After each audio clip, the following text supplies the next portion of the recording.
All right, I'm going to call this open session to order. It is 6:01. I'm going to call the Elsinore Valley Municipal Water District Special Board Meeting to order at 6:01. I will call the POA open session to order at 6:02. Darn it. I was hoping it'd all be 6:01. Okay. All right, before we start out with the invocation, I'm going to allow Renee Griffiths. She would like to say a few words. Thank you, Mayor Smith. I wanted to let everyone know that we are sorry that the entire board couldn't be here tonight.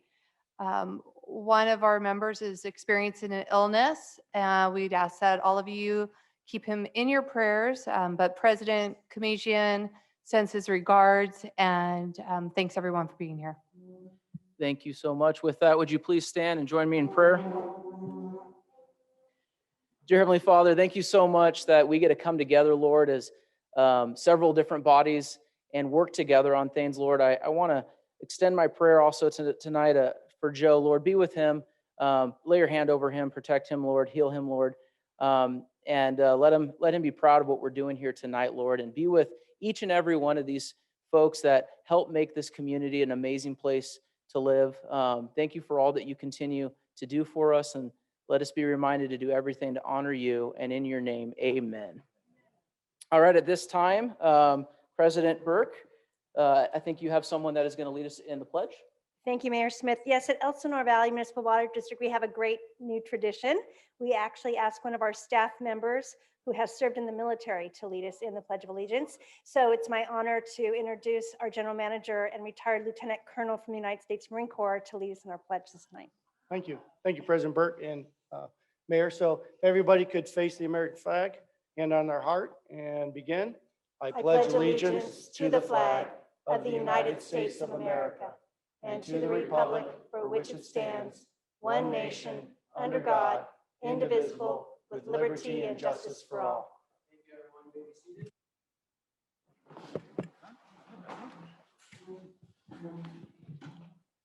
All right. Everyone's looking at us like three bodies coming together. How are they going to do this? All right, city roll call. Madam Clerk, will you please conduct the roll call for the city? Councilmember Castillo. Here. Councilmember Dane. Here. Mayor Pro Tem Green. Here. Councilmember Welty. Here. Mayor Smith. Here. All present. Board Secretary Therese, would you please conduct the roll call for Elsinore Valley Municipal Water District Board of Directors? Certainly. President Burke. Here. Vice President Morris. Here. Director Edmondson. Here. Director Ryan. And Director Williams are not here with us today, but we have a quorum. Thank you, Therese. I'd like to call on Harmony, Clerk of the Board, to run the roll call. Director Cook. Here. Director Bach is absent. Director Griffiths. Here. Director Birmingham. Here. President Commission is absent. 3 present, 2 absent. Quorum is met. Perfect. Madam Clerk, will you please discuss public comments? Thank you, Mayor. The POA did receive a public comment. So I'm going to go ahead and call on, is it Kaylin Morris?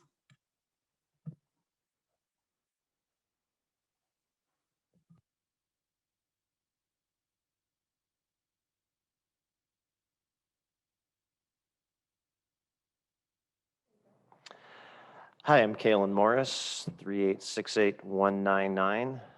First of all, thank you to everyone for your volunteer service. And I just had actually a quick question I thought was going to happen perhaps at the end today, but I know that our POA is interested in doing a replacement of the anchoring structures for some of our recreational amenities in the North Lake and Jump Lagoon. And I was just I wanted to ask if you know when that is scheduled to occur.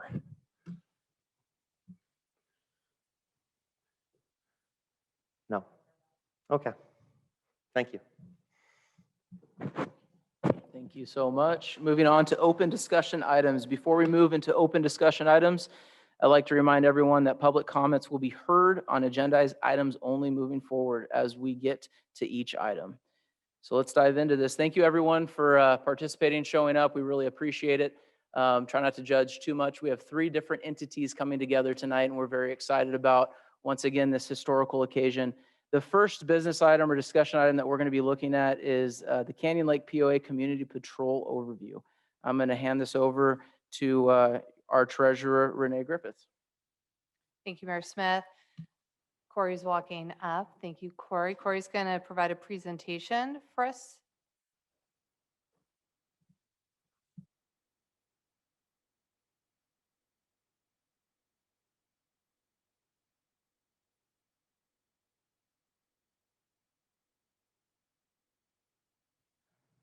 Okay, awesome.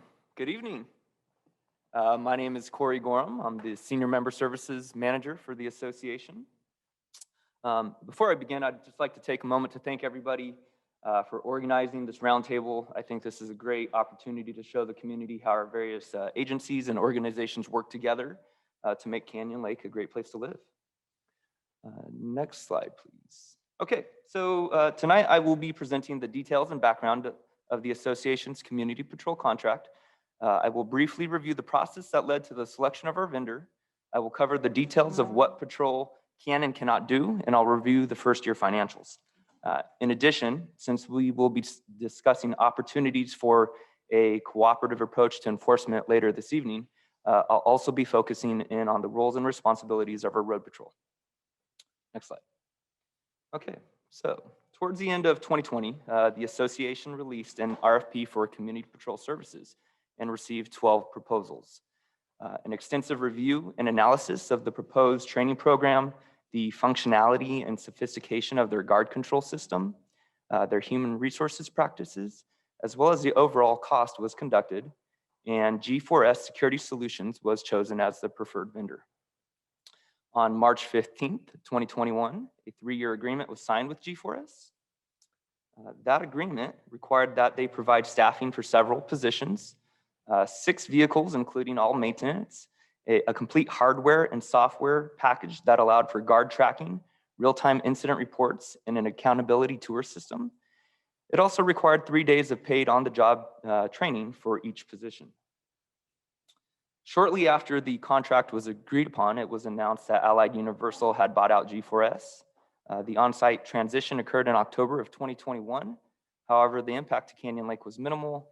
It was really just a new uniform for us. Next slide. Okay, in terms of services provided, Community Patrol has 3 main functions. Number 1 is to provide controlled access at our entry gates. Number 2 is to enforce the association's rules and regulations through the issuance of warnings and citations. And number 3 is to conduct incident observation and reporting to the association or the appropriate agency. Community Patrol also provides all of our special event staffing for things like our concerts, Taco Tuesday, July 4th fireworks show, etc. Community Patrol staff are tasked with creating a presence and serving as a visible deterrent to rules infractions and crimes. However, they are not trained nor authorized to detain, break up fights, or put their life in harm's way. Community Patrol staff are equipped with a phone, a radio, and a flashlight. If a situation escalates beyond their control, they are required to contact the appropriate agency, such as law enforcement, fire, or emergency medical services. Fortunately, our Community Patrol team has formed a strong relationship with our local police officers. The police officers are known to visit Community Patrol to review footage and share pertinent information as they work an active case. Some of these officers have shared their cell phone numbers with our supervisory staff, and we have also provided a radio to them so we can improve our communication. Next slide. Okay, moving on to the financial breakdown for year 1. So as mentioned, the contract began in March 2021. We've just concluded year 1 of the contract and have come in under budget by approximately 8%. Normally, you would think under budget is a good thing. However, in this instance, the cause is due to staffing challenges. Allied Universal is working hard to recruit quality applicants, and we are continually interviewing individuals to fill open positions. If you know anybody interested in working here for Canyon Lake, please direct them to jobs.aus.com.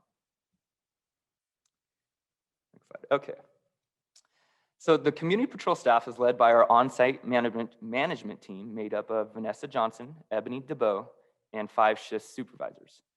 Together, this team is responsible for all things related to staffing. That includes interviewing, hiring, scheduling, payroll, training, coaching, counseling, etc. For the team of 53. Other responsibilities include reviewing and approving reports, reviewing and organizing both body cam and CCTV footage, investigating and resolving resident concerns or complaints, and assisting emergency services when requested. Vanessa is here Monday through Friday, 8 to 5. Ebony is here Saturday through Wednesday, 2 to 10. And shift supervisors are on site 24/7. Next slide. A common question that we receive is, what does Community Patrol do and when should I contact them? The answer to that is that Patrol is here to enforce the community's rules and regulations. For instance, if you notice a vehicle parked on the street for an extended period of time, call Patrol. If your neighbor's party is just too loud, call Patrol. And if you notice a suspicious person in your neighborhood or somebody is soliciting at your door, you can call Community Patrol. A road patrol unit will be dispatched to the location to make contact and investigate the situation. Patrol dispatch is here 24/7 at extension 410. Next slide. Thank you. The road patrol team are individuals that are tasked with being present within the community and enforcing the rules and regulations. Currently, we have 3 road patrol within the community 24/7. We also have a dedicated speed enforcement patrol officer that works every day. Each patrol person is assigned a specific coverage zone, and they are responsible for a variety of tasks that include responding to calls for service, conducting bus stop enforcement, and conducting an amenity tour every shift. In addition, Community Patrol handles the locks and unlocks of our parks and amenities. They check for vandalism and or damage within the common areas, and they also check for any maintenance-related issues such as leaking faucets, toilets, etc. So this slide is an example of what one of those amenity tours looks like. Each red star on this map represents a stop point. So in this example, there are a total of 12 stops. They are done in a random order so as not to develop a consistent pattern. The patrol staff use a work phone to scan a QR code, which captures and documents date and time. It then prompts staff to answer several questions related to that specific park or amenity. So for example, Roadrunner Park, questions that they're asked are there any signs of vandalism? And then they have to respond to that. Are there any fishermen present?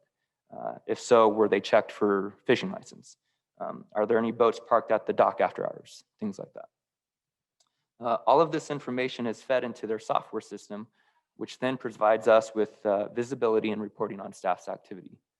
So if we go to my last slide here, what you'll see is an activity, all of our activity for this March. Not all of these figures that you see here equate to a citation being issued, but this is just a great illustrative example of the activity and volume on a monthly basis. That concludes my presentation on Community Patrol. Thank you. I have some contact information up here. Do we have any questions? Thank you, Corey. Also appreciate that you let people know if they want to have a job for Community Patrol that it's available. If you didn't catch the website, let us know. We'll be sure to pass that information on. For now, I'd like to go to this is my first time. I'm going to ask the city clerk, are there any public comments about this specific item? I have no cards on this item. Oh, okay. Thank you for that. Mayor Smith, are there any comments from members of the council? Does anyone have any questions, comments? It was. Yeah, I agree too. Corey, I just want to say thank you for putting this together. I think it helps us with, our item number 4. As you know, we get complaints regularly with what's happening in the community. And I think you kind of laid out, we do have a really good company that's working here and maybe we can fine tune some things. So I appreciate you bringing all that insight. So I will also, keep my comments until we get to item number 4 as well. Thank you. Thank you, Mayor Smith. President Burke, are there any comments from your board? Thank you. Do any of my directors have comments? No comments. And I also want to echo, thank you, Corey. I think it's also helpful for the community to hear what the security staff does versus what the sheriff's department does. So thank you for that. That's all I have. Thank you again, Corey. That's always the concern for people is who do they call? It's crystal clear on that. Thank you again for sharing. My turn. There we go. Sorry. Are there any comments from, from the community? Oh, we have a hand raised.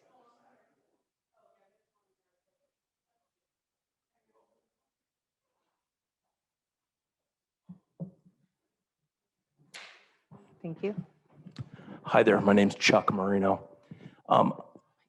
Regarding community patrol, I think we're short-staffed. I think we're short-patrolled. I think when Sierra Park North, or whatever you want to call it, West, or excuse me, the new area where the pump track is going to be, that is going to be a hotbed of illegal activity, okay? And that is going to soak up a ton of time from the community patrol that we have right now. What we need to do is we need to add to that. Okay, we need an extra patrol person because I feel that they're taxed. I call and I get no answer quite often. They do return my calls. Also in the mornings, if I call in the morning on my way to work and I see something, they're usually busy on the phone calling in guests. So this is just my opinion and what I experience. I don't think there's nothing wrong with any of the staff. I think they need a raise and some paid time off. Let's take care of the good people that we have, but we should hire some more, okay? Thank you. Thank you for sharing that with us. If I may, sir, can you please, sir, if you don't mind, can you please fill out a comment card for me? Due to some of the rules that we have to abide by, if you do have any comments, will you please fill out a comment card and turn it into our city clerk? As the item comes up, it'll really help us with this process. And if I may just add, Absolutely. there is a time limitation of 3 minutes per person. We do have a timer and we will be enforcing the time tonight. Mayor Green will be yelling at you if you go over 3 minutes, so. Any other comments? Does anyone want to fill out a comment card? Anyone else? All right. I think we're on to item number 2. All right, now we're moving on to the presentation by EVMWD. This is an overview of EVMWD and the lake operations. I just want to say thank you so much for the board for showing up. This is our second joint meeting. This is a very exciting occasion for Canyon Lake. I know that there's been a lot of working things in progress that we've done over the years. So this is once again an exciting time for our two entities to come together. So with that, I'm going to lead it over to you, President Burke. Thank you, Mayor Smith. And I'm going to hand it over to our General Manager, Greg Thomas, who's going to provide everyone with a view of lake operations. Thank you, Madam President, Mayor, Madam Treasurer, Council boards, and of course, guests. Greg Thomas, General Manager for Elsinore Valley Municipal Water District. Just going to give a quick overview of the district, give you an idea.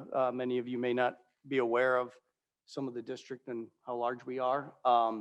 And some of you are new, some may just be a refresher for from 2 years ago, actually. So next slide. So just some of our history, as you can see, from 1950, when the district was first incorporated. We have over 70 years in business at this point. And of course, a lot has changed over those years. You could just imagine here in Canyon Lake in the last 30 years, the amount of change. And you could see just the picture on the bottom, your bottom left for the audience and the board. 1908, that was the ag line going in. You know, you could see the rudimentary items being used to put that in. And then of course, our more modern facility to the bottom right. It's got full IT, everything else, HVAC, all those aspects that, you know, of course, a modern water district needs as far as running these things nowadays. So some of the key purchases we did make it was the Meeks and Daly, which is in the San Bernardino Basin. So it's outside our specific basin, but that gave us 6,800 acre feet of water rights. So that's going to be important in the future. Some smaller areas, Elsinore Water and County Water. We acquired those as well as Temescal Water, which I'll cover in another slide. But, you know, for the county water, that was a failing system, a mom and pop. And we assumed that we did the right thing in doing that. But of course, we inherited an older system, so it's a process to get that all fixed. But those customers, ratepayers deserved a much better system than what was being provided. Next slide, please. So just some profile of us, our size, compared to 1950 when we were very small. That's our district with our 5 divisions, our directors as pictured here. We cover the areas of primarily city of Lake Elsinore, portions of Marietta, definitely all the Wildemar, Canyon Lake, of course, and unincorporated areas. And we even broach into Orange County up in the up off of Highway 74. So we're a portion of Orange County. Our 5 directors as pictured. We've added over 7,100 water connections, 5,300 sewer connections since 2009, over 20% growth. And you can see some of the statistics. We're only 35% built out. So we are working right now with several developers. And right now we have over 1,500 homes or developers to include homes at this point. So large growth as many of you know in this area. Next slide, please. So wondering where your water supplies, you've probably seen some of the stuff related to drought, and I do have one slide for information on that. But our water comes 65% imported. So you can see the California map from the Sacramento, the Temescal Valley Pipeline, Western is our wholesaler, and we get water from the State Water Project. And then from the more eastern, southeastern side, Lake Skinner is shown here. Diamond Valley, that's from Eastern, and that's predominantly Colorado River water. So we get a mix. 35% of our water is groundwater in our basin, or of course treated from Canyon Lake, and that's right now from, of course, Canyon Lake Water Treatment Plant. So one thing that we're working on right now is the upgrade to the plant. And it's offline, and we were hit with PFAS, as many of you read in the news. PFAS is a constituent of emerging concern, so our plant is offline while we do some pilot testing. Next. Just a little bit of a recap again on our water system in totality, 97 square miles, et cetera. Just about 22,600 acre feet of water. Just for your information, 1 acre foot of water serves approximately 2.5 households. That would be a household of 4.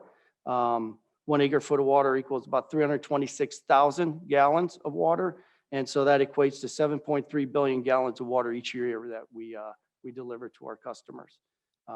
Not shown on the map was our 2 dams, of course, Railroad Canyon and Lee Lake up near the Temescal Corona area. 748 miles of pipeline underground. Next. In our wastewater system, 3 wastewater treatment plants, our main one, the regional, behind our headquarters building. And that does overall with that Horse Thief and of course Railroad Canyon here, that services predominantly the Canyon Lake area. We do about 7.2 million gallons of water, wastewater a day.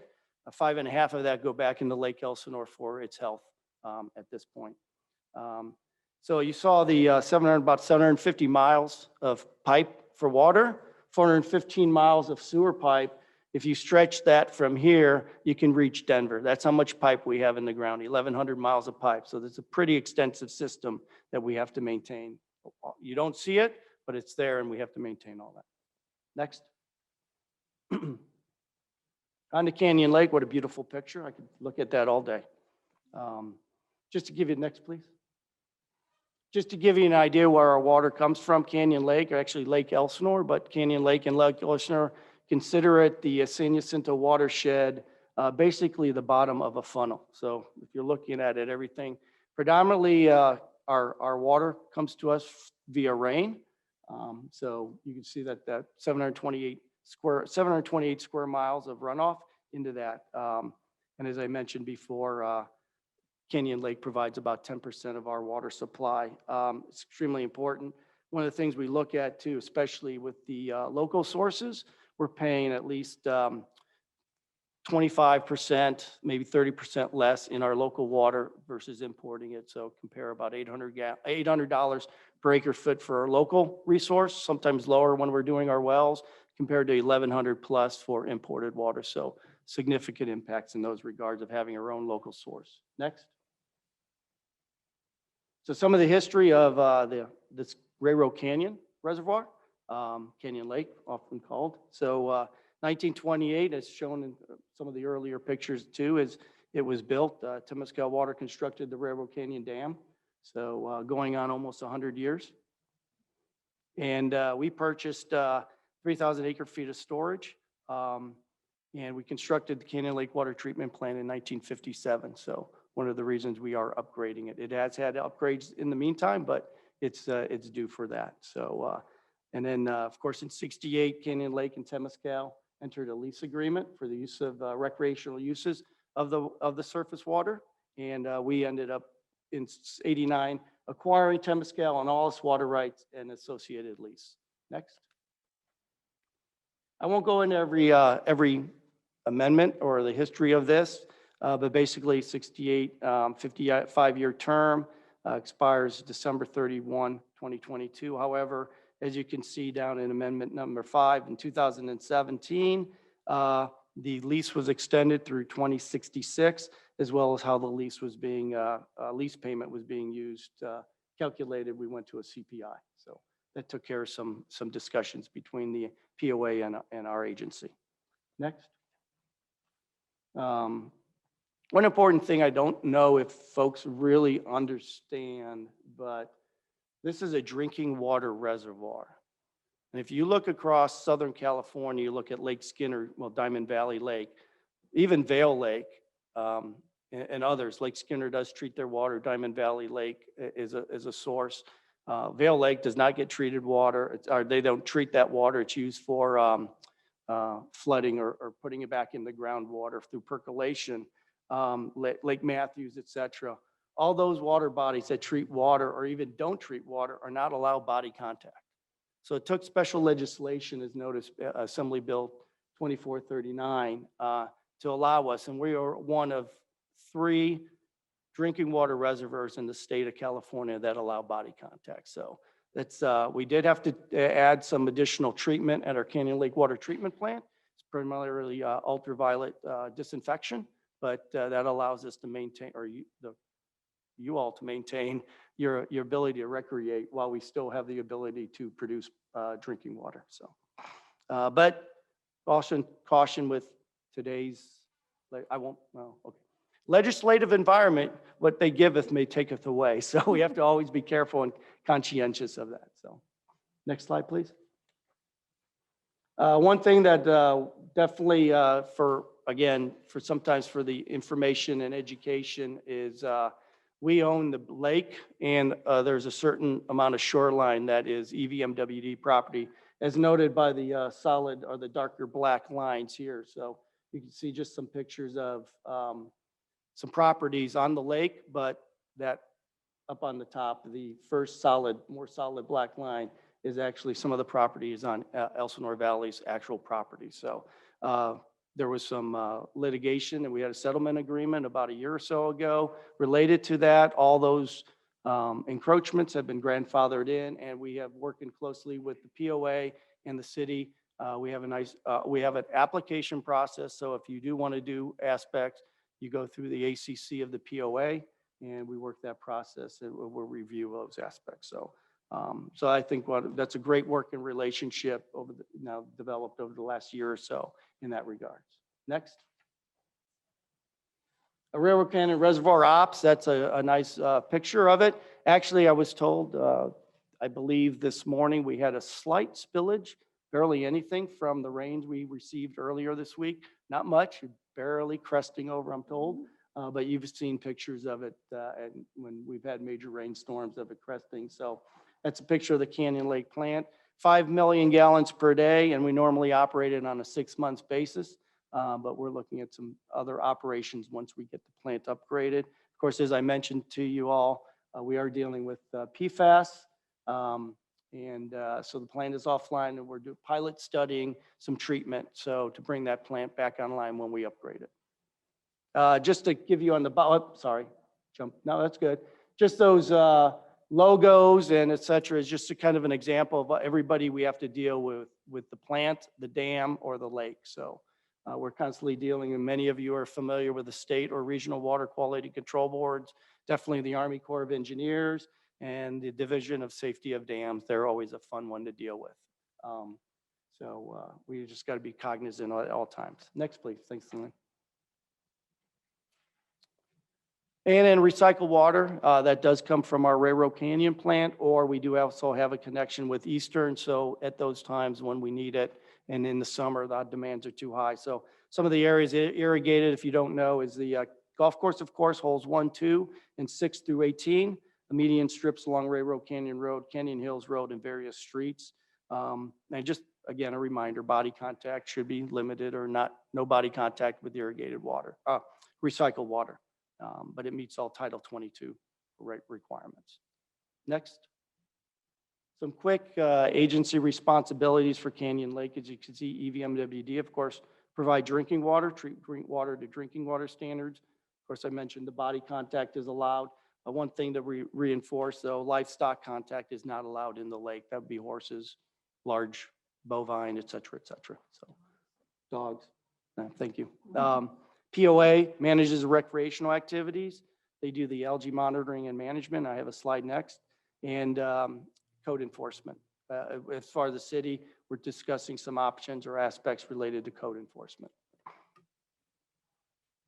For the algae toxin monitoring coordination, primarily done before Memorial Day, 4th of July, and Labor Day.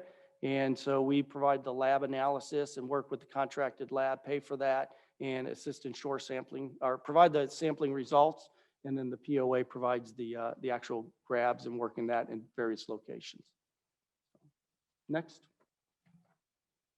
Just wanted to reaffirm what's happening right now. Executive Order N7-22 was N-722 was issued Monday by the governor. If you haven't heard, we did not get a lot of the Sierra and the snowpack that we look for, and that's our major reservoir for the state, and that's how our water comes down from Northern California. And definitely, it's drastic on the Colorado River. Powell is in a severe case, and Meade is already under stage 1 emergency condition. So it's going to call for a 20% reduction. We haven't gotten the specifics from the State Water Resources Control Board, and the Department of Water Resources have been mandated to provide specifics by May 25th.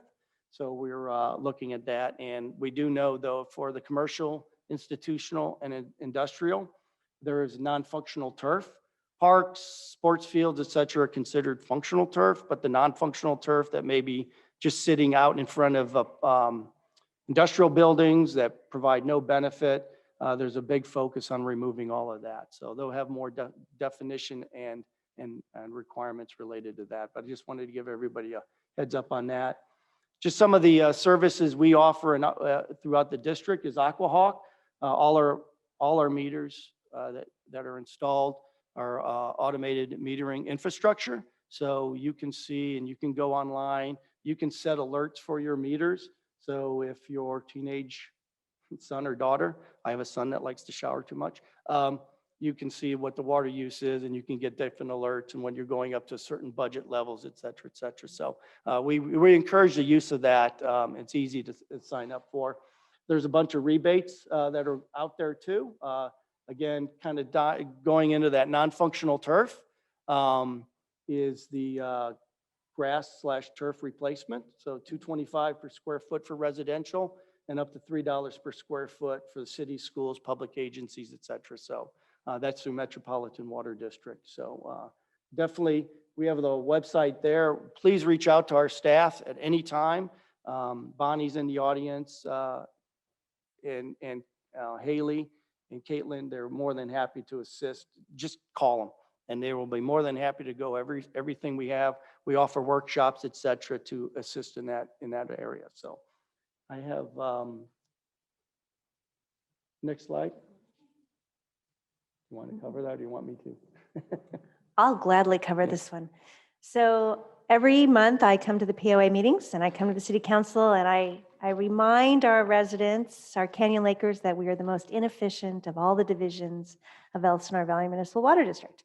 And so I asked Greg to add this slide because when the governor decides to ratchet up drought response, it's going to have financial impacts, significant financial impacts. And although many of you, I know most of you, don't open your your bill. You just automatically pay it. Please consider some of our other residents and citizens, our senior citizens that are on fixed incomes that can't afford that additional penalty, because we have to spread the penalty equally around. So I'm going to ask you carefully to just use what you need. You never hear me say conserve. Just be more efficient. We are really good stewards with what we have. I know we can do better.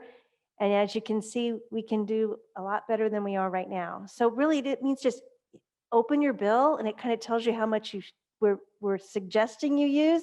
That's your budget. And it tells you how much you are using and then how much more you're using and what that's costing you. I get this information every month from our staff at Water Planning Committee. And every month we're at the top of the chart. I would love to be just second. Okay? No. I thought you'd like to be first. Then this one, I don't want to be first. If we could be second, we would have done yeoman's job. So I asked Greg to put this up there because I know you hear me talk about it, but these are numbers that I see every single month. And I know we can do better. I know we can do better, right? So I would love for Vice President Morris to be number one in this, and I'm counting on you to help me get there. So if nothing else, I also know you're all competitive. So let's get busy and win, okay? That's all I had on this slide, Greg. Thank you, Madam President. And the less runoff we have, especially with fertilizers, et cetera, that go into the lake, the better the water quality is too. So we don't have the algae issues when phosphorus, fertilizers, et cetera. So especially in the warmer months. So I appreciate that. So next slide. I believe that's it. So thank you. Of course, Director Burke's contact information and my contact information. And please, if you have questions, anything related, especially to the conservation, the droughts, we'll be doing an outreach plan for all that information because it is going to hit us pretty fast here at the end of April, early May. So we'll give you, and so reach out to staff, please. We're here to help. Madam City Clerk, do you have any comment cards regarding Elsinore Valley? No cards on this item. Thank you. Mayor Smith, do your council members have any questions? Absolutely. How's the condition of the aquifer based on the drought conditions? We draw 30+% from the aquifer basin. And what is EVMWD doing to replenish the aquifer? I know OC does holding ponds and other things. They either use stage 2 or whatever. Sometimes it's Santa Ana River water, but there's a lot of different things to replenish the aquifer that we draw off of. And have you seen an increase in the surface water as far as contamination from the fuels that are being used and things from leaking fuel tanks? So it's a two-parter. As far as the Elsinore Basin, we have a good supply underground. We participate in a conjunctive use where the Met stores water in our basin and we can call it basically water banking. So they can call it out at some different, like in a year or two, potentially if the drought gets severe. But our basin is healthy and we have plans to do indirect potable reuse. So they'll be using the high quality recycled water, treating it very similar, actually, just like Orange County, and putting that back in to keep the health of the basin. As far as the lake, we sample 20-some thousand samples for all our water system continuously. PFAS is right now the constituent of concern, but as far as the other constituents that we sample for, we haven't been seeing anything of significance. Thank you. Yep. Any other questions? I just have a comment. I just want to thank you for your presentation and the reminder how lucky we are as a community to be able to be in this lake, how important it is for our property values, and that we should all be very good stewards to be able to continue that course into the future. So thank you. I have a comment. I'd just like to thank you guys for coming. I mean, it's you guys have been incredibly graceful the last couple of years, and I just want to say I totally appreciate when we get together. We're smiling. We're not looking at each other with daggers. It's a great feeling. My other comment, this is maybe for Darcy, but we import a lot of water from Northern California. We import a lot from the river, and we get a fair amount of rainwater. After it goes through our system, how much of it ever makes it to the ocean?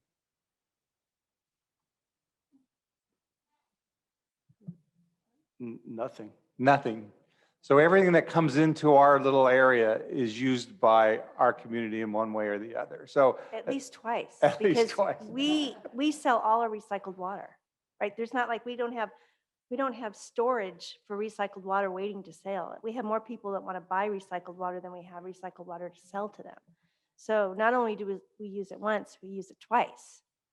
So Right, the point is, you're very efficient at what water supplies that are coming into this area.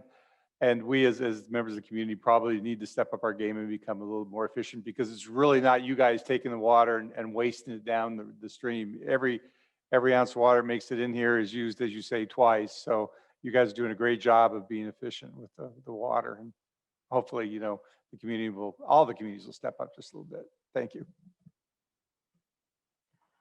I just want to say thank you for continuing to put yourself out there, Darcy. I know that's it's refreshing. You're very transparent with what we need to do, and I hope Canyon Lakers are listening. Yeah, we need to get District 4 to use more water. Just kidding. We need to use less water. I get it. But I just want to say thanks again to the board for coming. We really appreciate it. It's an exciting time when we get to come together. It really is. So appreciate the time. Thank you, everyone. Thank you, Mayor Smith.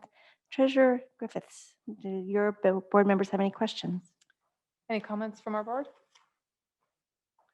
One thing I'd like to share with you, although it pales in comparison when I saw how many gallons are consumed, but the golf course, in a short period of time when we redid our lake, I have my little calculation here. So far, over a 10-month period, we've saved 14 million gallons of water, which we're very excited about. So I look forward to seeing the full year analysis that we'll do. So thank you for sending us all the meter information, because I think it's important that we save that water. And then, of course, if there's anything else we can do, we'd love to hear about it to help save water.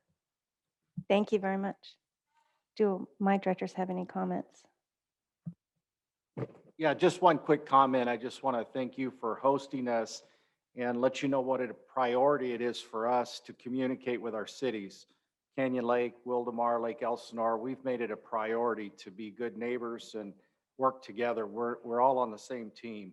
And our general manager and our staff have made it a point to do we have one-on-ones together. So it's critical and important to us that we all get along, work together, and work for the common good. So I appreciate you hosting us tonight. Director Ryan, for the record, Director Ryan is present. Thank you. Well, okay. I've been on the board for, this is my 18th year, and it's very pleasant to come here now than it was 10 or 15 years ago. And I appreciate us working together to get things resolved. Greg mentioned that we're at 40%, 35 to 40% build out in our service area. So not only do we have a natural drought, we have a population drought. And so it's really important. And if you'll put that slide back up there for the divisions, I am Division 2. So I challenge you. And I don't know, where is it? It's gone? Oh, no, that's, okay, there we go, okay. I am Division 2, so I challenge you to get even 10 points closer to Division 2, but I don't know. Now I know why you were late. They wouldn't let you in the gate. That's okay. Yeah, right, yeah. But no, I appreciate you hosting us and appreciate the relationship we have, and thank you.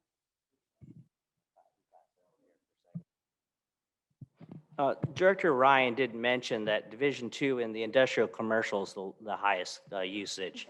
So just wanted to mention that. So we're not competitive at all. So no, in all seriousness, this is my 11th year on the board, and we've gone through a lot with the city, and it is very refreshing. I know Dale, when he says what he says, I know he says it from the heart, and it's really a pleasure to all of us work together. You guys got a great one here. This one's top notch. We're lucky to have her at the district and be partners with the 5 of us on this board, because this board has one common goal, and that's to provide water and sewer to our ratepayers, and that's it. We are hitting on all cylinders. We got an awesome general manager. We got an awesome team. We are so lucky right now. I I wish our residents knew how lucky we were, because I, as a board member, know how lucky we are. And just, I know how lucky your citizens are, because I know how you guys are as well. So just happy to be here, and just want you guys to know that Greg touched on a lot of stuff tonight, but he didn't touch on a lot of major issues we have. I mean, the drought's one of them, but we put less water in our treatment plants. It means our sludge is bigger and our sewer goes up. We have a ton of problems. So any help that we can get from you guys and from the residents and to be more involved is important, especially at the state level. It's just crazy what we're going through. So we always appreciate the opportunity to talk about water and sewer, just as like you guys appreciate the opportunity to talk about your city or the POA. So we really appreciate the opportunity to be here tonight. So thank you. Thank you, Director Morris. Thank you for the kind words.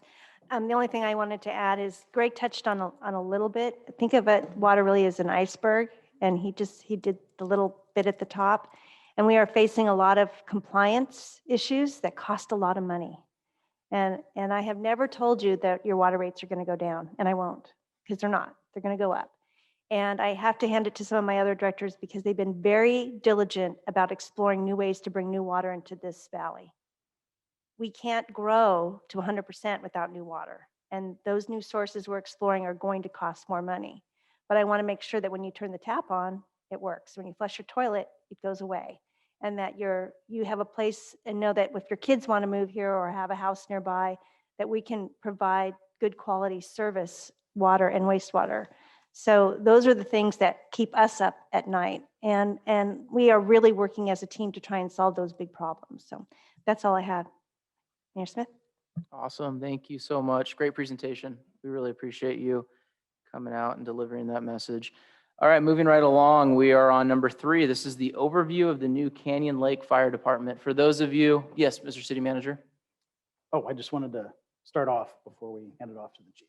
Oh, absolutely. I just want to say thank you so much to the residents that showed up to our grand opening that took place Saturday. When was that? That was about a month ago now. Wow, I can't believe it's been that long. We had over 200 people that showed up to that incredible event, and many regional partners too. And it was such a great opportunity to see that. And I just want to say thank you for those of you that were able to make it out. With that, Mr. City Manager, I'll hand it off to you. Thank you. Good evening, everyone. First, I'd like to apologize to the community for the spillage over the dam this morning. The city led a tour of a realtor group this morning, and it included a tour of the lake. And I'm pretty sure the spillage happened when I stepped onto the boat. So I'm sorry about that. Before we turn it over to the chief, I just wanted to give just a little bit of a background, and some of this will be a reminder. People who've lived in Canyon Lake and been involved in Canyon Lake have known that for many years the city struggled financially. And 3 years ago, we were running a structural budget deficit of over $600,000, which before it got better grew to over $800,000. And frankly, we were probably just 3 budget cycles away from running out of money completely. And so the council took some bold steps to produce revenue without raising taxes by creating programs that really provide community benefit. Some of those programs include the EMS subscription program, which is really the largest piece financially for us to bring in additional revenue. We renegotiated our trash hauling contract with CR&R. That contract had not been renegotiated since it was first put into place in the early 1990s. The franchise fee the city was receiving on that was 8%. Hadn't changed in all that time. We renegotiated it to 20%, which brought in quite a bit of additional revenue for the city. We implemented a residential rental registration and inspection program, which helps to protect our housing stock here in Canyon Lake. We took the fire life safety inspections from the county and started doing them in-house, and our code enforcement department to be trained as fire marshals, which ensured that the inspections got done, first of all. Secondly, produced a stream of revenue for the city. And thirdly, saved money for our businesses because it cost the city less to do those than it cost the county. Recently, we brought our building department in-house. Historically, the city had contracted for those services. And so we've expanded the hours of our building department, just are providing a much higher level of service all around, and are saving a considerable amount of money over what we were paying to contract. And more recently, you may have heard, we started a fire department. And that was key because looking at where the city really got into trouble financially, it was primarily cost increases related to our contracts for police and fire. Over a 6-year period, our fire contract with the county went up 79%. During that same period, our contract for the sheriff's department went up 41%. And so the council felt strongly that gaining local control on those major budget areas was important. And happy to say at the end of last fiscal year, the city was running a healthy surplus. And we now have a reserve that represents a little over 80% of our annual operating budget. So the city is in a much healthier financial place today. We've grown our programming, we've grown our staff. When I started, we only had 4 or 5 full-time staff and a handful of part-time staff and of course contracts. Today we have 23 full-time staff, 3 part-time staff, and still a handful of contracts. With that, I'd like to introduce our fire chief, Jeff Latendresse, to give kind of a history of the fire service in Canyon Lake and where we are today.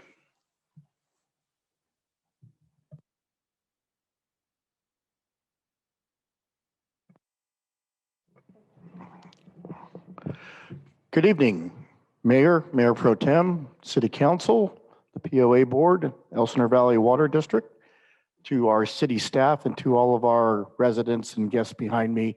I am Jeff Latendresse, your fire chief, and I thank you for this opportunity to come before all 3 boards and give a little overview of what we've been doing really since 1978, if you really want to go back to the fire services. But before we start, I thought of an analogy of how these 3 boards and these 3 entities come together. And so let's say a resident wants to come before you and they want to build a home. Well, they started at the POA and they go through their committees and they get their approvals. And then they come over to the city and they submit plans for approval. And one of those aspects of the plans for approval is going to be a residential sprinkler system. And so they have to get submittal of a document from the water district showing that the water district can provide sufficient fire flow for that person to build a house. And then we go out and we inspect and we ensure that that home is built to all of our standards. We're ensuring the safety of our community, and the community is being able to move forward with their projects. So it was just reminded me of how we all come together as 3 different entities working to serve our constituents before us. So I just thought I'd share that. So the Canyon Lake Community Volunteer Fire Department was actually formed in 1978. I believe our own Mayor Pro Tem was one of the original volunteers through the community, and it was a partnership with the community residents and the POA that donated land and helped to build the fire station at its current location. If you look at the picture back then, it's a little bit different than the fire station we have today. It's much smaller. There's only 3 apparatus bays versus there's only 2 apparatus bays versus the 3 we have today. But it really was a neighborhood community process with volunteer firefighters that started providing our fire protection here in 1978. Before that fire station was built, the nearest fire engine that would come into the community came from Quail Valley Station 5. So it was a long response time for that unit to come in and get into our community. So the community saw a need, came together, and built our fire station. Next slide, please. In 1980, Riverside County started providing staffing for the fire station. And it was a combination of the volunteers and 1 full-time firefighter at the fire station. So when an emergency call came in, the 1 firefighter on the engine from Riverside County would respond. The volunteers would be called to the station and staff their own vehicle and follow up to the call. In the middle 80s, 1 person on a fire engine can't do a whole lot of work. And so Riverside County decided to increase staffing to 2 fire stations. I'm sorry, to 2 firefighters. And so it was out about that time that the fire station was remodeled, a dormitory was added, a 3rd apparatus bay was added, and you kind of see the layout that we have today. In the 1980s, there were really 3 fire stations in the neighborhood or in the community that could serve us. Obviously, we talked about Quail Valley, Station 5. There was Lake Elsinore that had a Station 10, which is in downtown, and then Canyon Lake Station 60. So in that period of time, that was all the firefighting resources that really were in this neighborhood to respond to calls. Next slide, please. On December 1st, 1990, the city of Canyon Lake became a city, and they continued providing fire protection through a contract with Riverside County Cal Fire. At that time, the way that the contract was essentially paid for was essentially through our property tax. And there's a part of your property tax called the Structural Fire Fund that comes out automatically, and it's 100% dedicated for fire protection services. So over time, the city was basically managing that money and basically paying for our contract with Riverside County. And for a period of time, that funding through the property tax, through that structural fire fund, was sufficient to cover that staffing level of 2 firefighters on duty each and every day. Next slide, please. In 2006, the city was pressured to increase staffing from 2 personnel to 3 personnel on the fire engine each day. And so what the county was trying to do, not just in Canyon Lake, but throughout their whole entire delivery area, and we need to realize that Riverside County has about 100 fire stations. So they're a large entity, and so they were trying to move forward and start providing paramedic or advanced life support services on each one of their companies. Obviously, there's a significant cost to it. So Riverside County understood that with the tax base in Canyon Lake and with the limited structural fire fund that was available through the city through the property tax, that it was not enough to fully cover this 3rd position. And so their county provided a subsidy to the city. So the city and the county were able to maintain this 3-person level of service through 2010.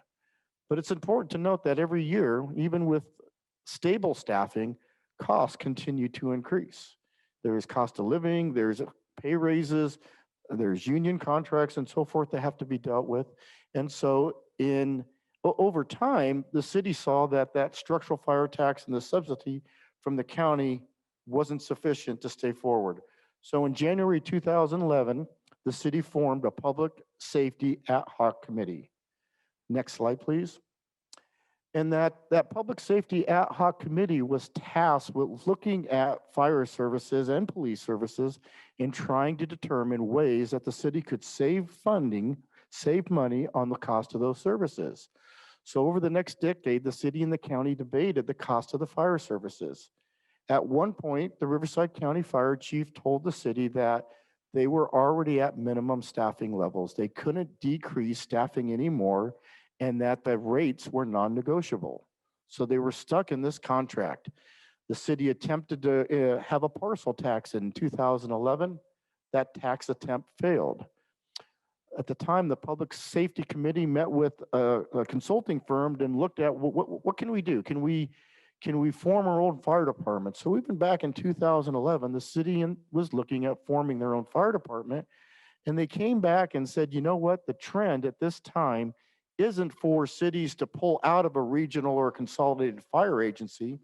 The trend in 2011 was cities were joining consolidated and regional fire agencies. And so they came back and said that it's not a good idea, that we need to stay where we are. Fortunately, in November 2014, the city passed a utility user tax of 3.95%. And from 2014 to 2019, in those fiscal years, the city manager already talked about that, the cost for fire protection from Riverside County Cal Fire rose 79%. Staffing wasn't increased in that period of time. Staffing was already at 3. So it was the same level of service. The city wasn't able to fund fire protection during that entire period of time. And so from 2015 to 2017, the city actually had to close Fire Station 60 for 2 full years. The first year when the Fire Station 60 was closed, there was no services coming from Riverside County, essentially. If there was a call in the community, the cities of Hemet, the cities of Murrieta, the city of Corona, city of Riverside would respond to those requests. Through negotiations and further discussion, the city and Riverside County came to an agreement for the second year that the closest fire units from Lake Elsinore and Menifee would respond into the city, and the city would pay the county per call the cost of that call. Finally, on July 1st, 2017, the city was able to reopen Fire Station 60 with 3 personnel, and they were providing that paramedic level of service. Next slide, please. But still, the financial situation, as the city manager already alluded to, was not in a very good condition. And forecasting the future years out, the city would not be able to continue to pay all of its bills, including fire protection, and they really needed to look outside the box. And so they looked at all the different options that they could try to think of. They talked about reducing the amount charged. Well, we heard from the county fire chief that wasn't an option. They wanted to go to a 2-person squad or a patrol unit and decrease it back to where it once was. And Riverside County Fire said, unfortunately, that's not an option. They tried to agree with the county fire to a cap on the cost for services. If it got to this point, we could pay, but after that, we would need a subsidy. It wasn't an option. They looked at contracting with other agencies, other fire agencies. And so there was conversations with those agencies that I just talked about in Murrieta, in Hemet, in Riverside, and Corona. But at the end of the day, those agencies were really too far away to provide effective firefighting force for those agencies to provide basically a contractual fire services for us. They talked to our neighboring communities about forming a joint powers authority or a JPA. And why there may be some interest in that at some point when the city was moving forward, it wasn't an option for those surrounding agencies. And one final option was, well, hey, we could start our own fire department. You know, we talked about it once before, we could try it again. Next slide, please. So on December 4th, 2019, the city directed the city manager to retain a consulting firm to really evaluate the feasibility of starting our own fire department, a city-run, a city-managed fire department. The firm, ESCI, or Emergency Services Consulting International, determined that it was feasible for the city to create its own fire department and laid out a roadmap for the city to do so. On November 4th of 2020, the city council unanimously directed the city manager to give notice to Riverside County CAL FIRE that the city would establish its own fire department effective January 1st, 2022. Next slide. So what do we have to do to get ready? On February 1st, 2021, I was retained as the city's interim fire chief, fire consultant, to do all that was necessary to try to bring a fire department that was owned and operated by the city. And, you know, I'll just throw out there, you might have heard me say this before. It was a great time to do it in the middle of a pandemic, in the middle of a global supply shortage. Nobody can buy vehicles, equipment shortages all over the place. It was a fun time to really try to put this forward. But 2 weeks right into the new job on February 17th, the city council approved the lease purchase of 2 fire engines. One was a type 1 or a structural fire engine, and the other was a type 6 or a wildland fire engine that's been slightly modified to supplement city fire responses. It's 4-wheel drive. It can cover the BLM and it can fight fire back there. It's got a stoke basket on top. So if we have a medical emergency back there, we can deal with that. And both of those vehicles should have been here in late November. Unfortunately, that wasn't the case. The Type 1 engine showed up in late December, and the Type 6 actually showed up in late February, 2 days before our grand opening on February 26th. So we're still outfitting that vehicle right now. And we were fortunate. The fire engine that most of you know and have come to see as our normal fire engine, the old engine 60, was actually owned and operated by the city. So as part of our process, the city had already paid for that fire engine. It belonged to us. The county gave it to us 3 weeks early. We started training with it. And so we had a fully equipped fire engine ready to start when we started operations. Next slide. The city needed to figure out what our service level was going to be. So it was decided, and again, the roadmap that was prepared by ESCI outlined a fire chief position, a battalion chief position, 3 fire captains, 3 fire engineers, 3 firefighter paramedics, 15 reserve firefighters, our administrative assistant analyst. And so daily we would have 4 firefighters on duty, a captain, an engineer, a firefighter paramedic, and a reserve firefighter. And I'd like to point out, we were fortunate through our hiring process that we didn't end up with 3 firefighter paramedics. 3 additional personnel that we hired in the rank of engineer and captain are also paramedics. So we have 2 firefighters on duty each and every day. A chief officer is always on call. And as I just stated, that it is a fully equipped, capable paramedic engine company equipped for all risk response. We can go to a traffic accident, we carry the jaws of life, we carry rope rescue equipment, we carry ventilation fans and chainsaws and circular saws. It is an all-risk fire engine company. Next slide, please. So next, the work began. We had to figure out a budget. You know, we started in February 1st, and the city in March starts working on their budget for the next fiscal year. So we had to look to, what are we going to pay these people? What are the salaries going to be? What are the benefit package going to be? We had to conduct a survey of other fire agencies in Riverside County to see what they were paying, because we wanted to be as competitive in our salary and benefits as we could be. We had to establish our annual operating cost. We had to figure out uniforms, our personal protective equipment. We had to look at command vehicles, the whole recruiting, background, and medical process. Our one-time startup cost of getting equipment that wouldn't be transferred from a regional fire agency to an independent fire agency. What does that mean? Well, where do we get our breathing apparatus bottles filled? They have a supply truck that goes around and brings fresh bottles. We needed to be self-sufficient, so we had to purchase and plan for those types of pieces of equipment so that we could do our own work. We had to redesign a fire station that was designed only as a living quarters to be a fire headquarters. We had to plan the orientation academy so that when these 12 personnel started, they just didn't hit the ground on the first day and say, okay, let's figure this out. We had a month of training before they hit the ground. We had to figure out computers and IT and phone systems, computer applications. I mean, it really is mind-boggling when you think about all the things that have to come together for a new operation to start. Next slide, please.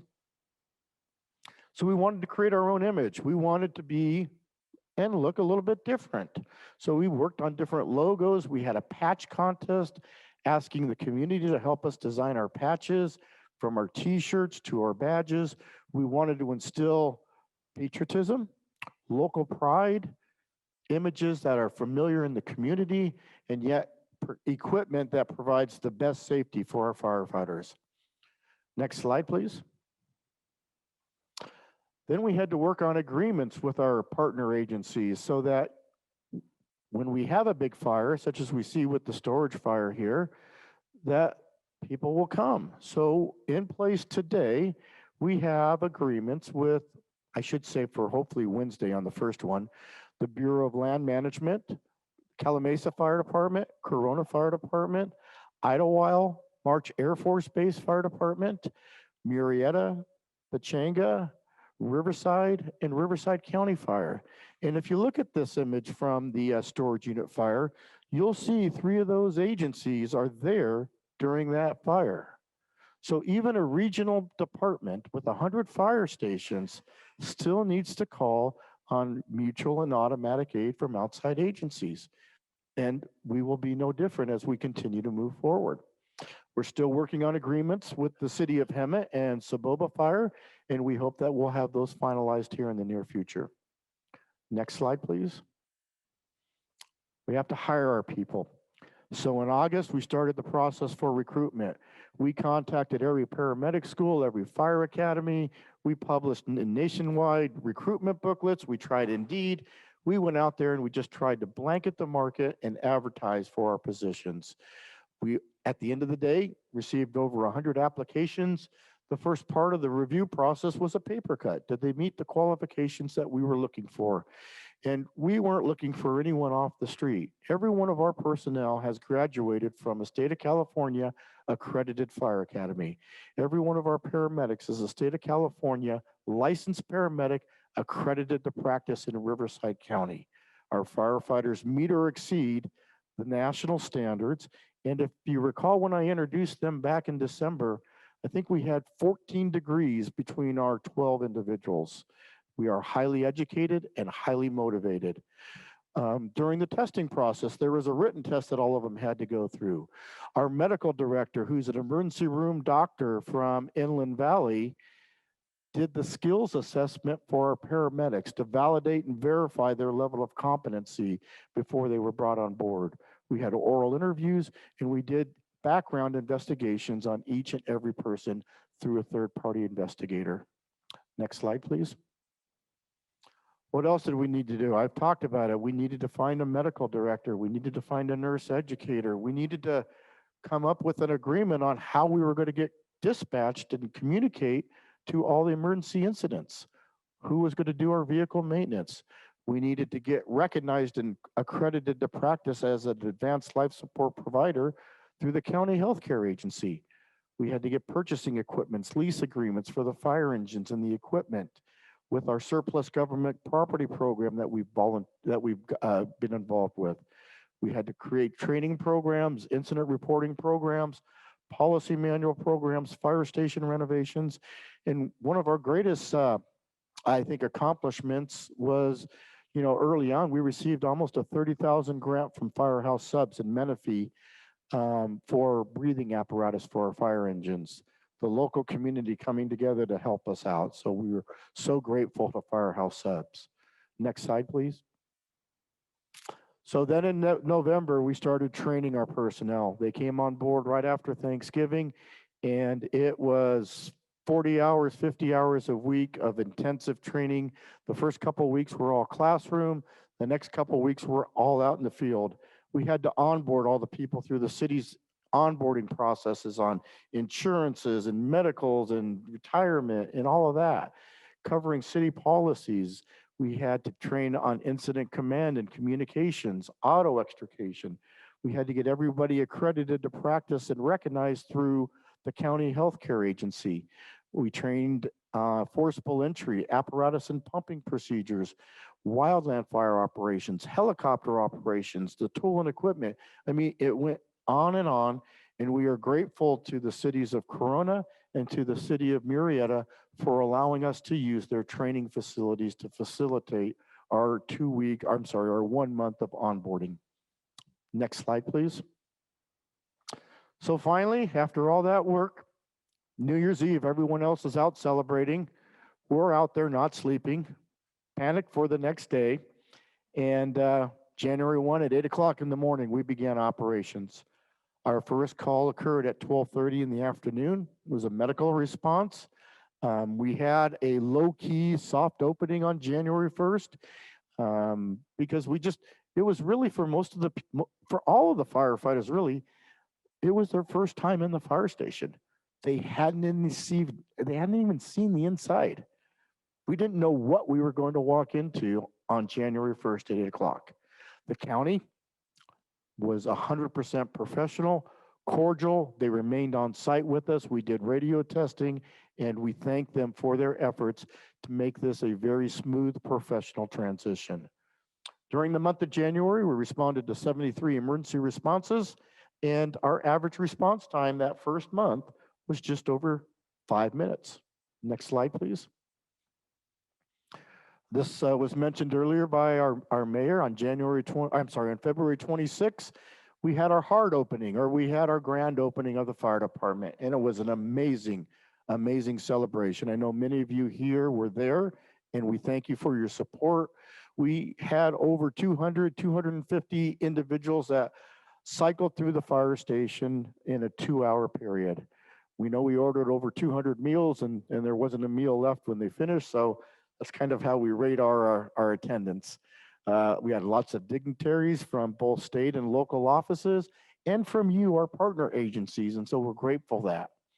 We had a helicopter. That was a fun event to watch landing and take off in the back parking lot. But there were music, there was challenge coins, there were balloons.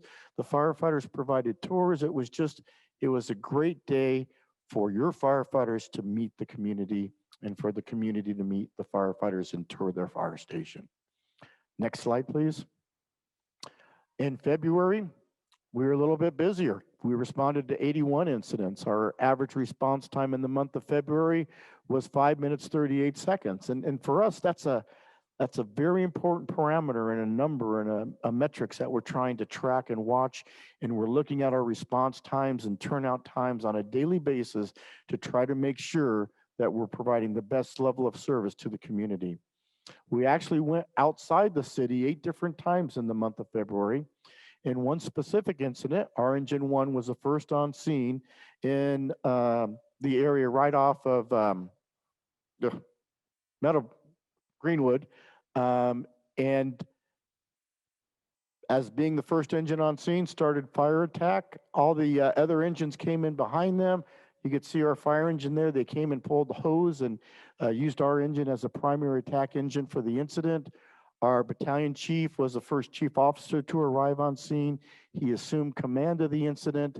The incident actually was a significant one where a victim was pulled out of the house with critical burns and was transported to the burn center. The point, though, is that we worked seamlessly with our partners and everything that we've been training for came off smoothly. Next slide, please. March is obviously going to be our busiest month. We've already had 91 incidents as of this afternoon. Our firefighters continue to work on the training, to work on learning the city. They're out there driving every single street. We've made a list. We take it for granted sometimes, but they're identifying houses that are addressed on one street but accessed on another street. And so today, Battalion Chief Samuels and I went to the Paris Command Center, who does our dispatching, and provided that list of these addresses, and we're going to try to get them inputted into the computer so that when the calls come in, it will be on our printout of the best way to access those unique houses. As I said, we continue to work on the Type 6 engine, getting it equipped and ready to go, and we should have it in service during the month of April. And it's just amazing the support that we continue to get from the community. The positive comments on social media, the treats and the visits that show up at the fire station. Today, I know the city manager drove by on his tour and there were 20 people outside getting a tour of the fire station. Our doors are open and we welcome you into our home is your home. Next slide, please. So it's amazing how far we've come in such a short period of time. We wouldn't be here without the work and the partnership of so many, the leadership of the city council, the hard work of the city staff, the support of the community, our partner agencies, and our dedicated firefighters. So on behalf of those dedicated firefighters, we thank you for your continued support. That concludes my presentation, and I am available for any questions. Thank you, Chief. Any questions from council? I have a question. We talked about getting a database to get access to these hard to reach houses. Have we reached out to the POA, to the golf course to work out those routes and that process? We did have a man die on the golf course, what, 18 months ago? And we at that point kind of thought about that we needed to have better communication between the fire department and the golf course so that if someone did have an incident out on one of the holes, you would have access. So at the golf course, there is a golf cart ambulance, for lack of better terms, or a golf cart with a gurney on it. We've gone over there and we've inspected it. The golf course tells us that they start it up on a monthly basis and maintain it. We've been out there and looked at it. Depending on where the person is, depends on where we would go to access the person, but it could be that we go directly to the golf course and take that golf cart ambulance. We've also been working with the community patrol, and we've shared all of our phone numbers in our engine phone number and in the command chief officer's phone numbers, phones. We have all their contact information on there. We also have a POA radio in the fire station that we monitor. So we're trying to maintain that communication for efficiency and coordinating our response with the POA. Thank you. Madam Clerk, did we receive any comments? No comments. Thank you. Any other questions? We good? President Burke? Any questions for my directors? None at this time, Mayor. All right, from the POA? Any questions from the board? We're good. No, I just want to thank everybody. That's an awful lot of work in a very short period of time. And, you know, I kind of wondered sometimes if you'd pull it off, and you did. I don't think you were the only one. Well, I'm glad I wasn't the only one. Thank you. Thank you, Chief. Incredible presentation. And we know firsthand how much work has been done. And we're so blessed to have you and your wife a part of this community and working every day for us. It means the world, not only this council, but the community. I think they've outspoken and how important local control has been for us. So I just want to say thank you so much. Great presentation. All right, moving right along. Number 4, this is a discussion item. So for those of you that would like to submit a card to our city clerk, we're going to be taking those as we're having this conversation. This is an option for cooperative approach to enforce of laws from the POA in the city. So this is a discussion item that, you know, several of us up here have received several phone calls, texts, Facebook posts about some of the security issues that we've had here in Canyon Lake. And I think it's fair to say, you know, we hear a lot, oh, that's a POA issue, or, oh, that's a city issue.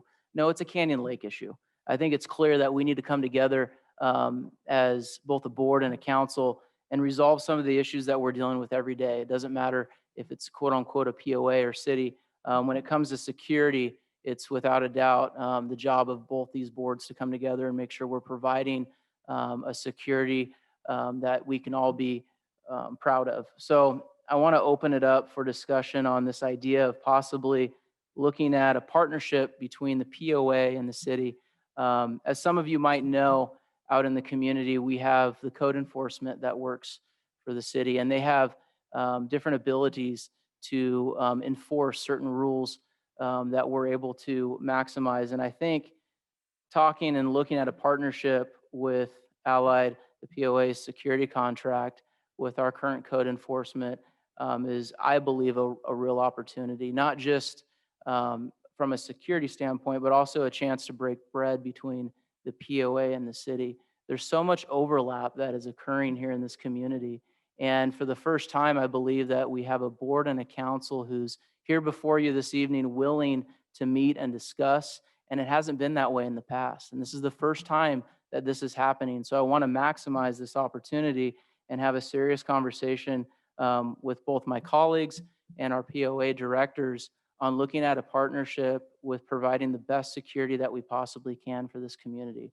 So with that, I'm going to kind of open it up for both, you know, even, and there's a lot of smart people up at this table, a lot smarter than me, including our directors, you know, over at EVMWD. So please feel free to also, you know, chime in when you hear some of the rhetoric that's going on this evening.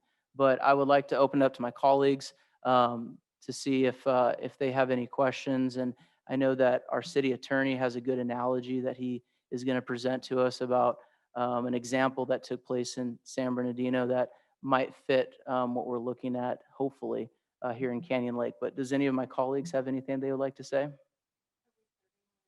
We are starting with the city. We're starting with the city. Yeah. And I'm sure the city attorney will have some documentation, but I think it's for clarity on all parties of what is the scope of each of the responsible parties, what code enforcement's responsibility and scope.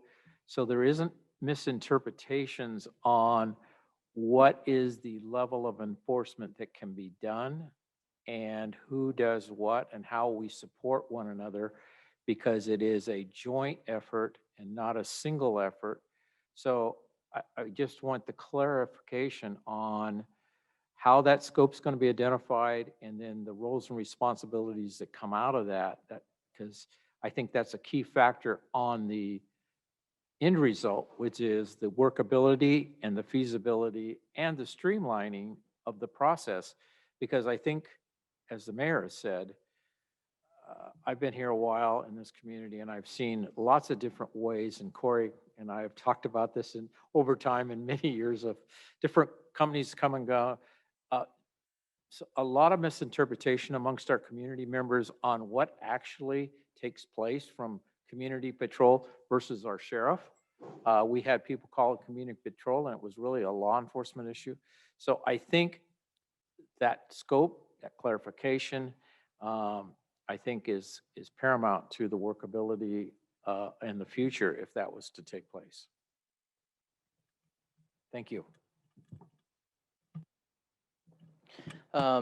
So let's do it this way. Mr. City Attorney, can you chime in a little bit and first start out with the example that you have of what you've seen other municipalities, the one in San Bernardino, for instance, on what they've done with partnering with other entities? Sure. And, I think that, one of as you begin your conversation between the POA, between the city council, and as well as the board of directors for the water district, is to look at the fact that each of these entities does have separate powers that it is capable of wielding. One of the things that the city council obviously has the authority to do is pass ordinances that can be enforced by city officials, either as infractions or as misdemeanors. And so you typically use our code enforcement officers to do that. In terms of other examples that I've seen work pretty effectively, obviously this is my only city that is almost entirely composed of a homeowners association. So, the exact situation doesn't come up that often. Of course not. But, we did have a very good collaborative relationship when I was a deputy city attorney in San Bernardino with the San Manuel tribe. Now, obviously, they didn't need assistance on the reservation. They had their own police force for that. But they did want additional city patrols in surrounding neighborhoods around them. And so we entered into a memorandum of understanding between the city and the tribe where the tribe provided funding to the city, and in exchange, the city agreed to provide an additional level of service and looking at particular types of community patrol that they wanted in that area.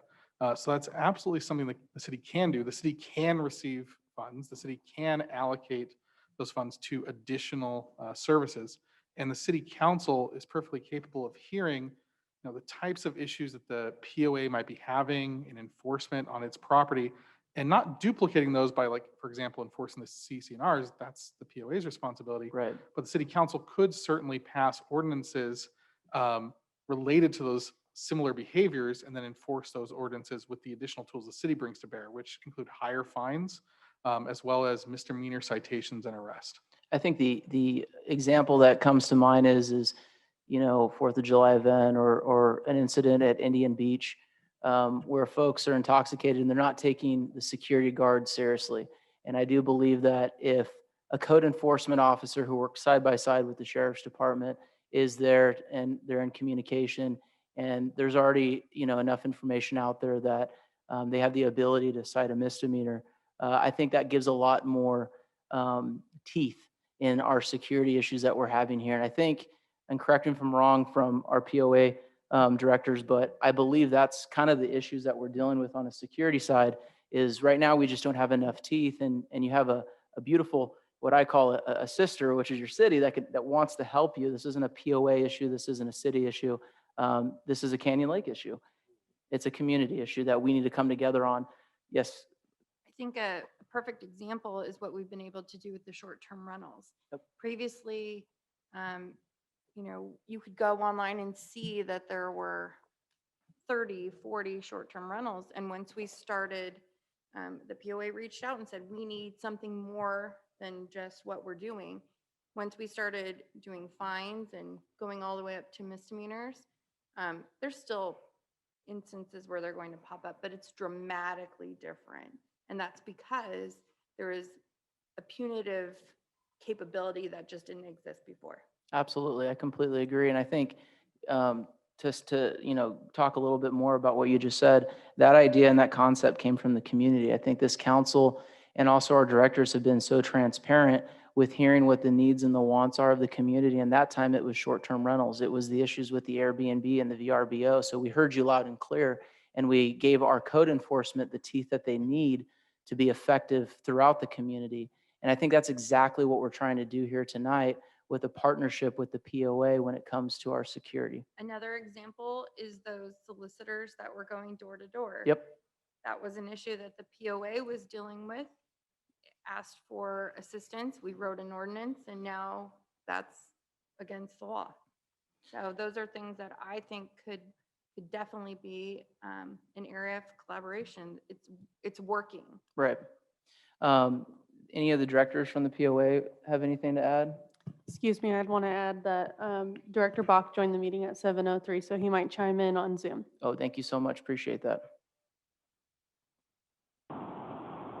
I personally think it's a good idea to have that. I think if we had the funds, we'd probably have a lot of armed policemen sometimes around to stop some of the nonsense that happens around here. But I definitely would agree, if you can work out the details and legality of this thing, I certainly try to push it forward, although I won't be on the board at that time. But as a homeowner, I would definitely support it also.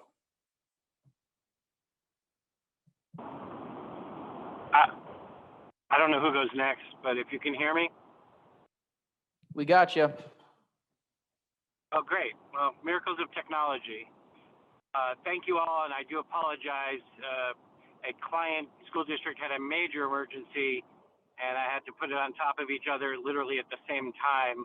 So I'm in Northern California in my car now. Safety is not only a huge issue to me personally, having lived here 10 years, raising children and family and traveling all the time, and my family not having even me around to help. It's a huge issue in this community from day one. And I've been here for 10 years. I'm not the longest board member in terms of longevity of life, but as we move forward, I might be towards that end.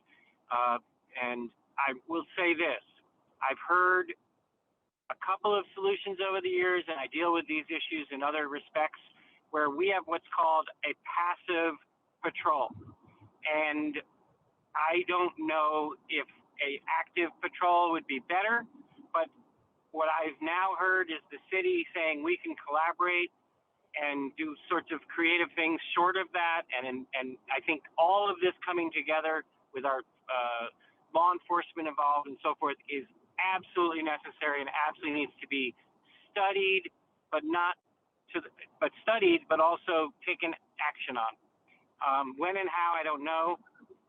So I leave that to the people who know this better and can help us with that. And so as we proceed into the next term with new board members and so forth, I can tell you that this should be one of the top priorities, if not the top, because every day we risk the next situation and we get through them. But when will it be too much, you know? Normally you say if it ain't broke, don't fix it. I say that. In this case, I think we've been somewhat broke for a decade that I've lived here. I hate to say that because I think it comes from not an inability or not lack of desire. It's just the structure that we're under because we're really a homeowners association, and I think the council said it best. There's really no other one like us, where you talk about a homeowners association encompassing an entire city and vice versa. So I think we need to not only work together, but we actually have to fix this problem because it's not fixing any other way. And so I'll leave it to that and say, I hope we really look into this deep. Jim, I think it was Jim who said he won't be on the board, but as a homeowner, this is something he would support. That is very valuable. Thank you, Jim. First of all, I just want to thank everybody, all three boards, all the city, everybody together. This really is kind of historical to me. I think we've got the best relationship we've had in years. I'm grateful and proud of our city and Darcy and her team and our POA that we have now, and looking forward to the new board coming on. With that being said, as a board of director, I know my number's out there quite a bit. I get quite a bit of calls, texts, emails, literally in the last couple of weeks, almost on a daily basis with some of the things we've had going on here. When Jeremy and I first talked about this, and Casey also, just exploring the idea is just amazing that we're even talking about it right now to me. Getting this relationship better where we are to this day is a huge step for our city and a huge step for our community. To me, one of the biggest problems is we don't have arrest or detain authority. We don't have citation authority. A lot of these things that are coming up, there's virtually no consequences. And like we say, no teeth in the game here. So to get that kind of level, we're not talking about Big Brother coming in and taking over our city. You know, PC violations will still be handled internally. We're talking about trying to get some control and a hand on what is going on in our community to get a better level of security, still at a reasonable cost. And I think between what we can do with the city and get grants, the city's capable of grants and other things, and just city funds that we're not able to as a community, a private community. I'm just really looking exceptionally forward to working together, making something work that is safer for our community. I'm one person as a homeowner that's willing to pay more money for it, but that being aside, I'm grateful for what we're doing. And I'm grateful for this whole discussion of all of us being together in this room today. Thank you. I was thrilled when you first told me about this concept, and it does go back to consequences, and it goes back to having teeth. I've spoken with a lot of kids, and they are so incredibly dismissive of community patrol. There's no fear, there's no worry. Sometimes there's no fear or no worry if their parents find out either. So once there is teeth, once there is a citation issued, once maybe the child's arrested or the adult's arrested, someone might care. I love the idea of a cooperative effort. I love the idea of community patrol and code enforcement both rolling up on the same scene, or if it's above and beyond community patrol's purview or just ability to handle. And I can think of some that have been brought to the board. If they had the ability or heard, it would have happened through the radio, this was going on, illegal fireworks, for example, code enforcement would have been there and you would have had someone detained, hopefully arrested, but you would have had citations issued both by the city and by the POA. That would have been expensive, and maybe others would have learned or that they should think twice about moving forward with illegal fireworks. I'm excited about it. From a financial perspective, we'll figure it out. If that means this is strictly my opinion, so I'm not speaking on behalf of the board. That means we put less into a capital improvement fund so we can put more into an operating fund in order to make certain our community is safe. I'm absolutely 100% excited about that. And I'm fine with that. And I think the community, and I hope the community is going to be okay with that as well. But we do need to protect everyone here, whether it's little kids from bigger kids or bigger adults. I definitely want to take care of elderly. One of my neighbors was one of the elderly people who had her door kicked in. She was the first one that got it. And it was absolutely horrifying. And as neighbors for her were rallying around. But it was just absolutely horrifying for an elderly woman living on her own to have to deal with that in any community, but especially in Canyon Lake. So I welcome it. I love the example. So I know it can be done. We'll figure it out. So thank you for bringing it forward. Mayor Pro Tem Green. Yeah, the thing I want to bring up is for a long time, the connotation patrol almost has diluted itself with teeth, meaning that it's a citation but it's gotten to the point that the community patrol is almost, it's lost its effectiveness, because now we're talking about bringing enforcement in, which has teeth, which has the ability to cite, which has the ability to escalate it if it's required, because one of the things we're not talking about here is armed enforcement. We're talking about code enforcement and enforcement of our ordinances and regulations that we have so that it makes our community better. So I think if it's paired together right, then we do have the community patrol because there are things that go on in the CCRs that it fits perfectly. But the things that we're being, and all of us are hearing, is not so much the CCNR violations, it's the general attitude and the demeanor of some of our community community visitors, and then some, and actually our community persons that live here. So I think it is a good pairing. Obviously, there's a lot of things that need to be worked out, but I think that with the right people in the right place, I think a suitable plan could be put in place that our community could look at, could endorse or not. This is one-sided, but I do think to add that additional enforcement arm, the only way to do it is to either partner up and set our scope of work, of what it involves, and then present it to the community so they understand. Because right now, unfortunately, the best our patrol can do is sometimes just stay in the car and call for help because it's where they're at. So hopefully we can take that and maybe move it to the next level and maybe get some respect for our rules or regulations, and we have the ability to cite. So thank you. Councilmember Welty. Yeah, my comment is, we're talking about the structural change of incorporating some code enforcement. I'm all good for that, but I think there's a big piece we also need to focus on, and that's our communication to our community.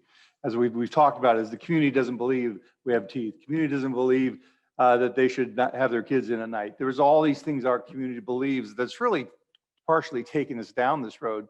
So as we make this change in the structure of organization, we need to make a big focus on our communication to our residents that, hey, we have teeth, and hey, one of the problems, our biggest problems, our community is sometimes so uninformed, they don't even know when to call 911. And we do jump from the top of the roof with what to do, but we need to make that a big part of the focus is this communication. And just to comment on 911, if you think you're going to get hurt or your property's going to get hurt, don't call community patrol, call 911. So, but that's the basic thing. We really need to work together. We have signs, we have internet, we have other things we can do, but our communication people need to really make this a priority too, once we get some structure in place. Thank you, Councilmember Welty. Lieutenant Rails, I see you hanging out, and I'm known for this, putting people on the spot, so I do apologize. But would you mind stepping up and just, voicing your opinion on what you think this conversation looks like from your perspective and your deputies, and maybe get some guidance from you on what you think? Oh, good evening, board members, directors. Thanks for having me. Those that do not know me, I'm Lieutenant Jim Rails. I'm the liaison from the Sheriff's Department to the City of Canyon Lake, which pretty much I manage everything that has to do with law enforcement and with my deputies and working with the city. But yeah, we are limited somewhat on the POA property inside the gate, but that mainly has to do with infractions and citations, things of that nature. Anything criminal rises to misdemeanor, felony, we enforce those, we arrest. So we deal with most of that.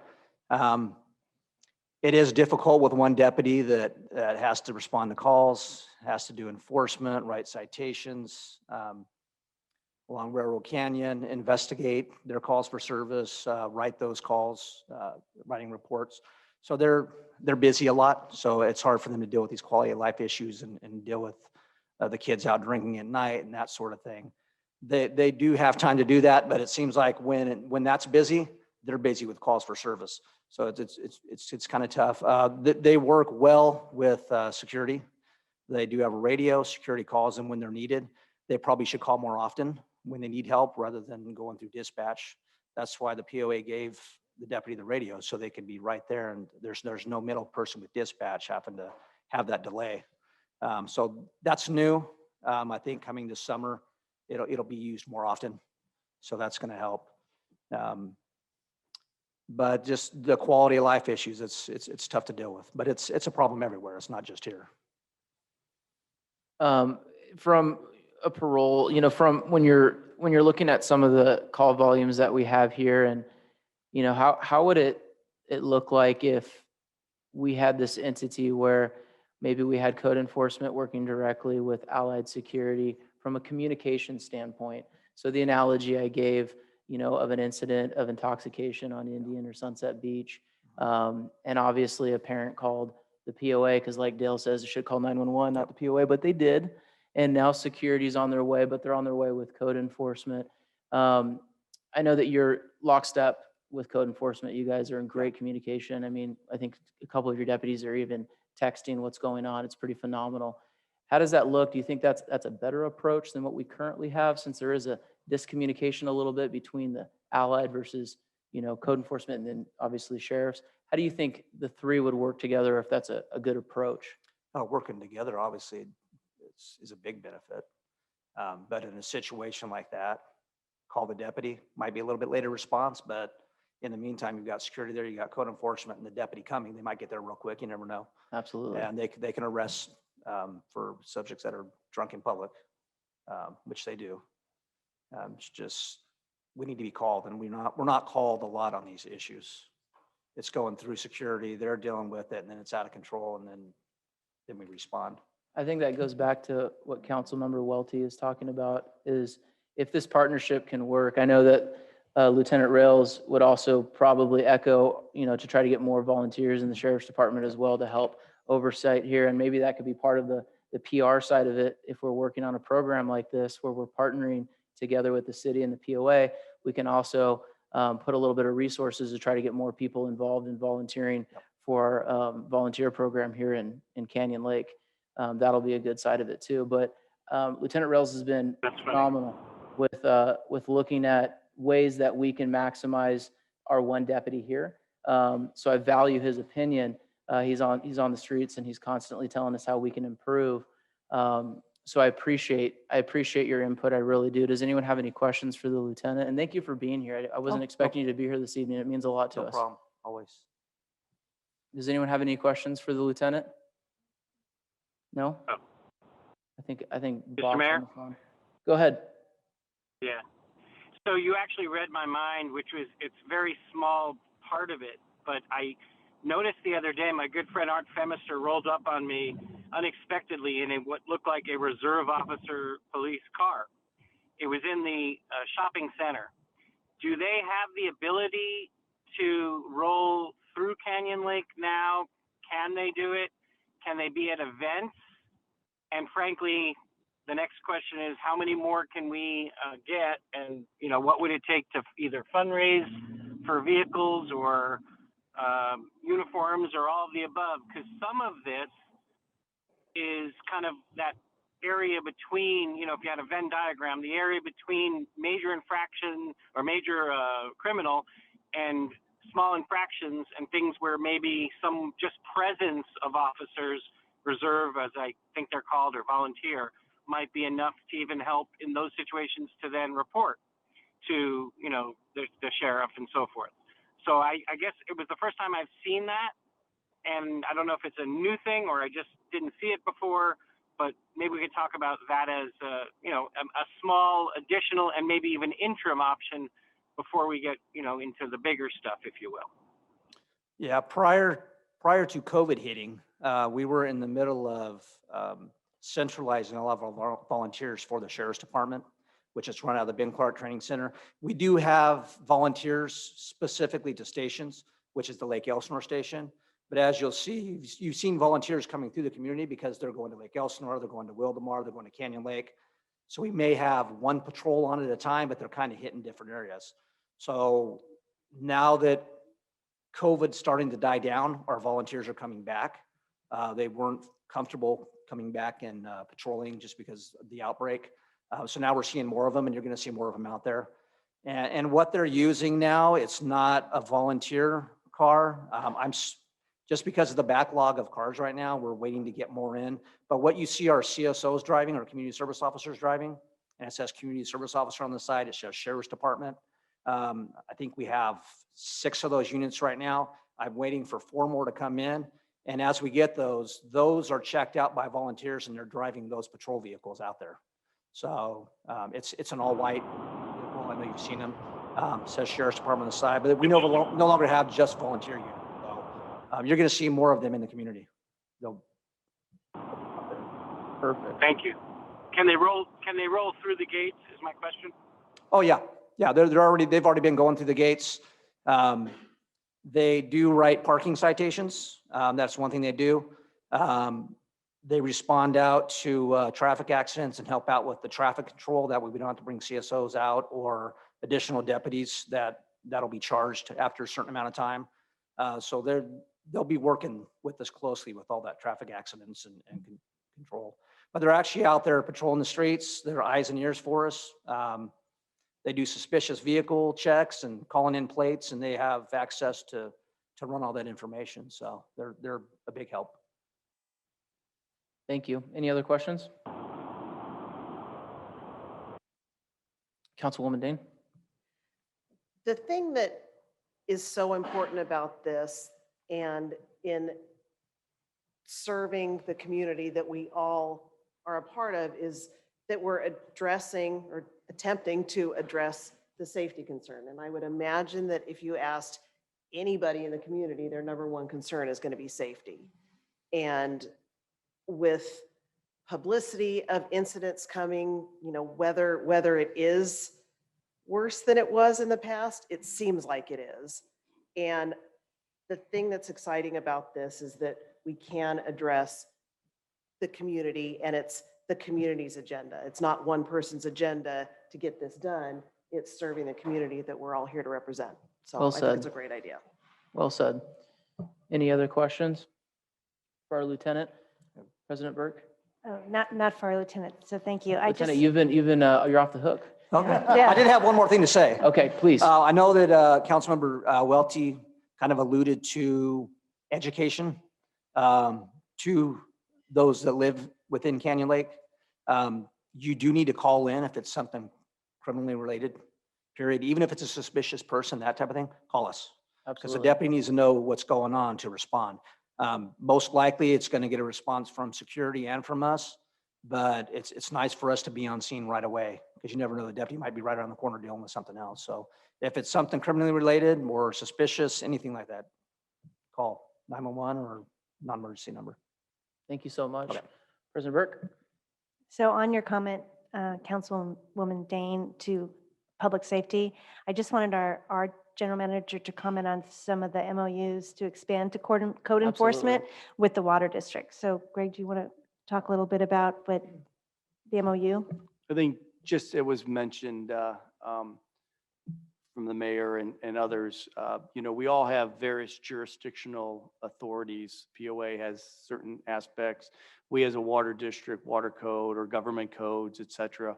And then of course the city has certain things. So similar, we can pass ordinances related to certain things within the water code and enforcement. So we've been starting some dialogue very similar to this where we're just trying to make sure that the overlap or areas that POA has identified as we don't have authority there, the city, et cetera, we don't have authority, but it's kind of this black hole of, well, how do we look at this for the betterment of and the safety, definitely of the, for the betterment of the lake and the safety of course, all our, well, we call them ratepayers, but our customers and the constituents here. So we're starting that dialogue and we're working with the city attorney and Eric and the POA aspects too.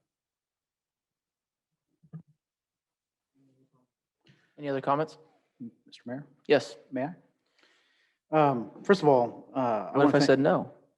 I guess I get to go home. All right. Yes, Mr. City Manager.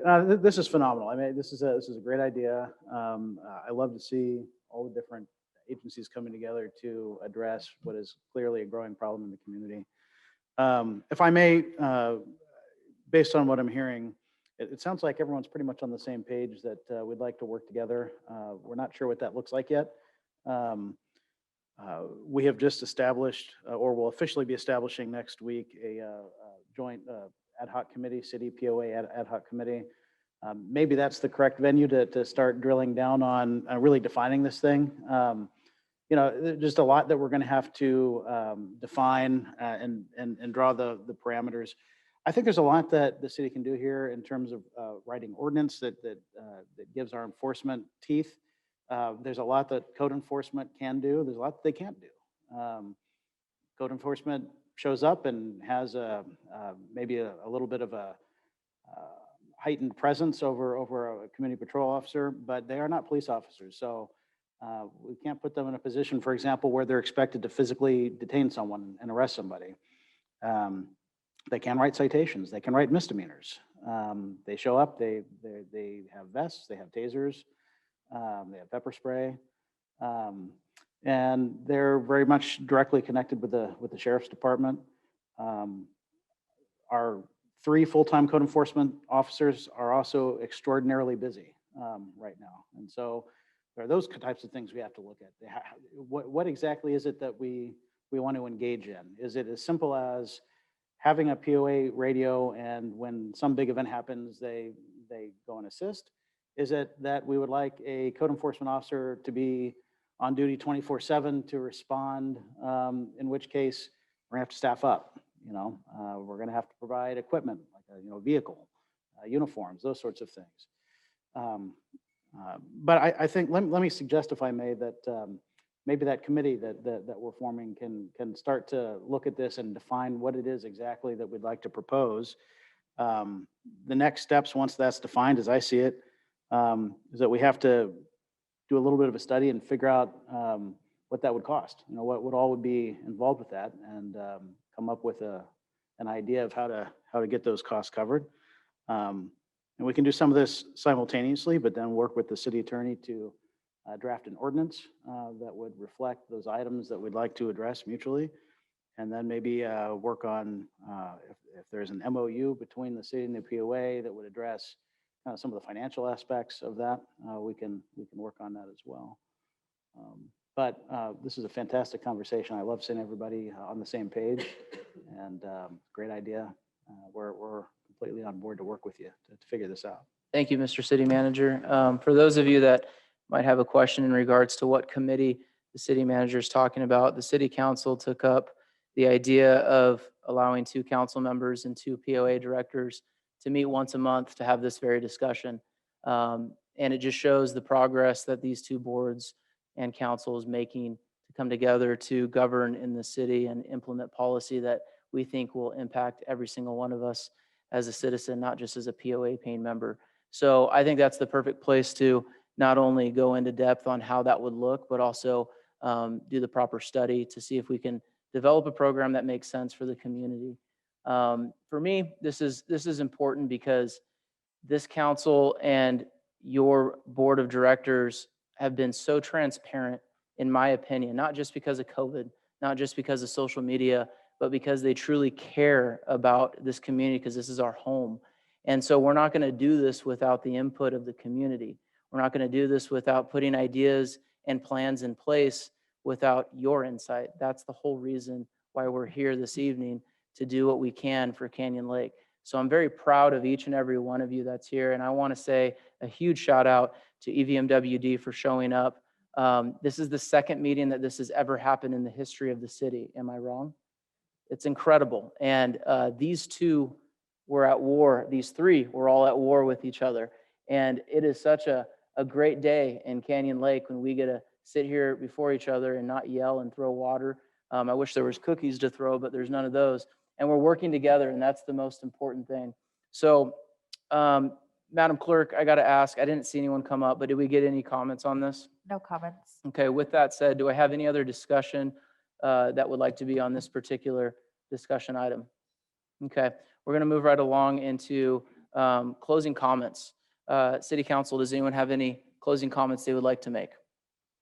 Go ahead, Councilwoman Castillo. I have 2 updates. The first update is I've just been informed that the Canyon Lake Pirates are beating the Temescal Braves. And my son just hit a home run. Woo! That's Canyon I Lake. missed it. Yeah, it happens all the time. I miss it all the time.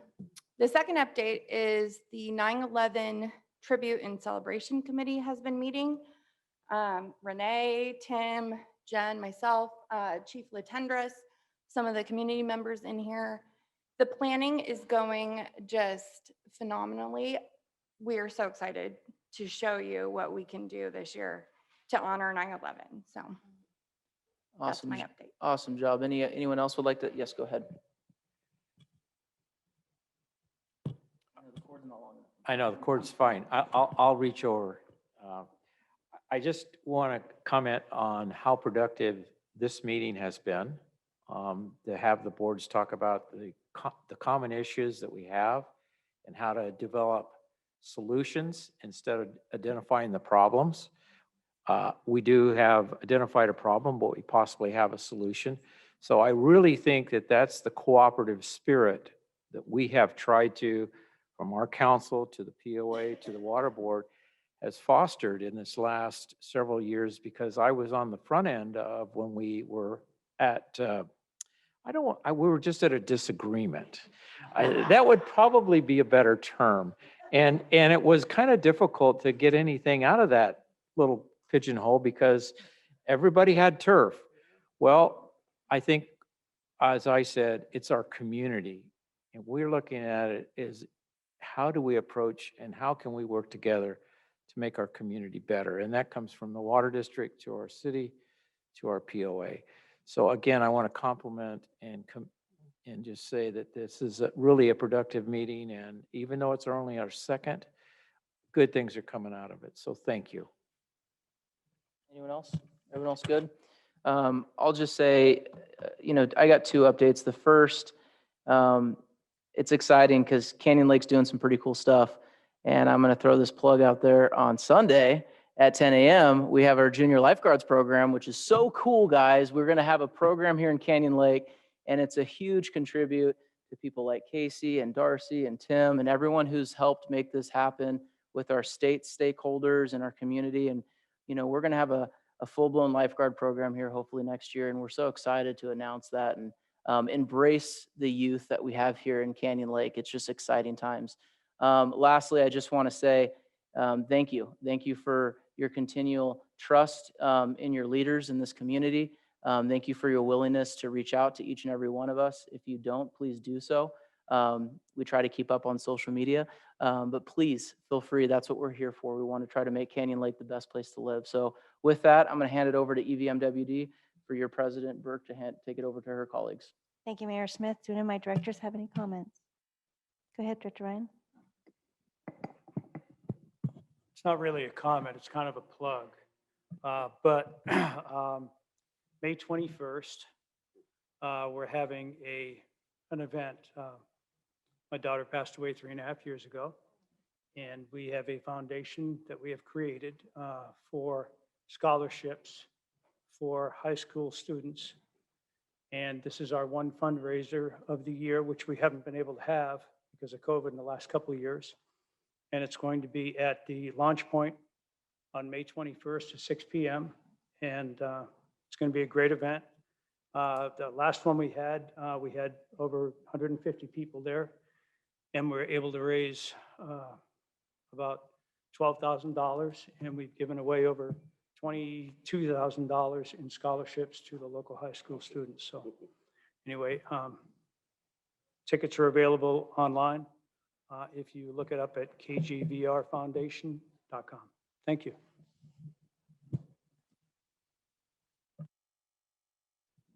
So I really want to thank my board members for coming because unlike most of us, they don't live in Canyon Lake. So they have a long drive home. So as you can see, we covered a lot of square miles. So I really appreciate you taking the time to come.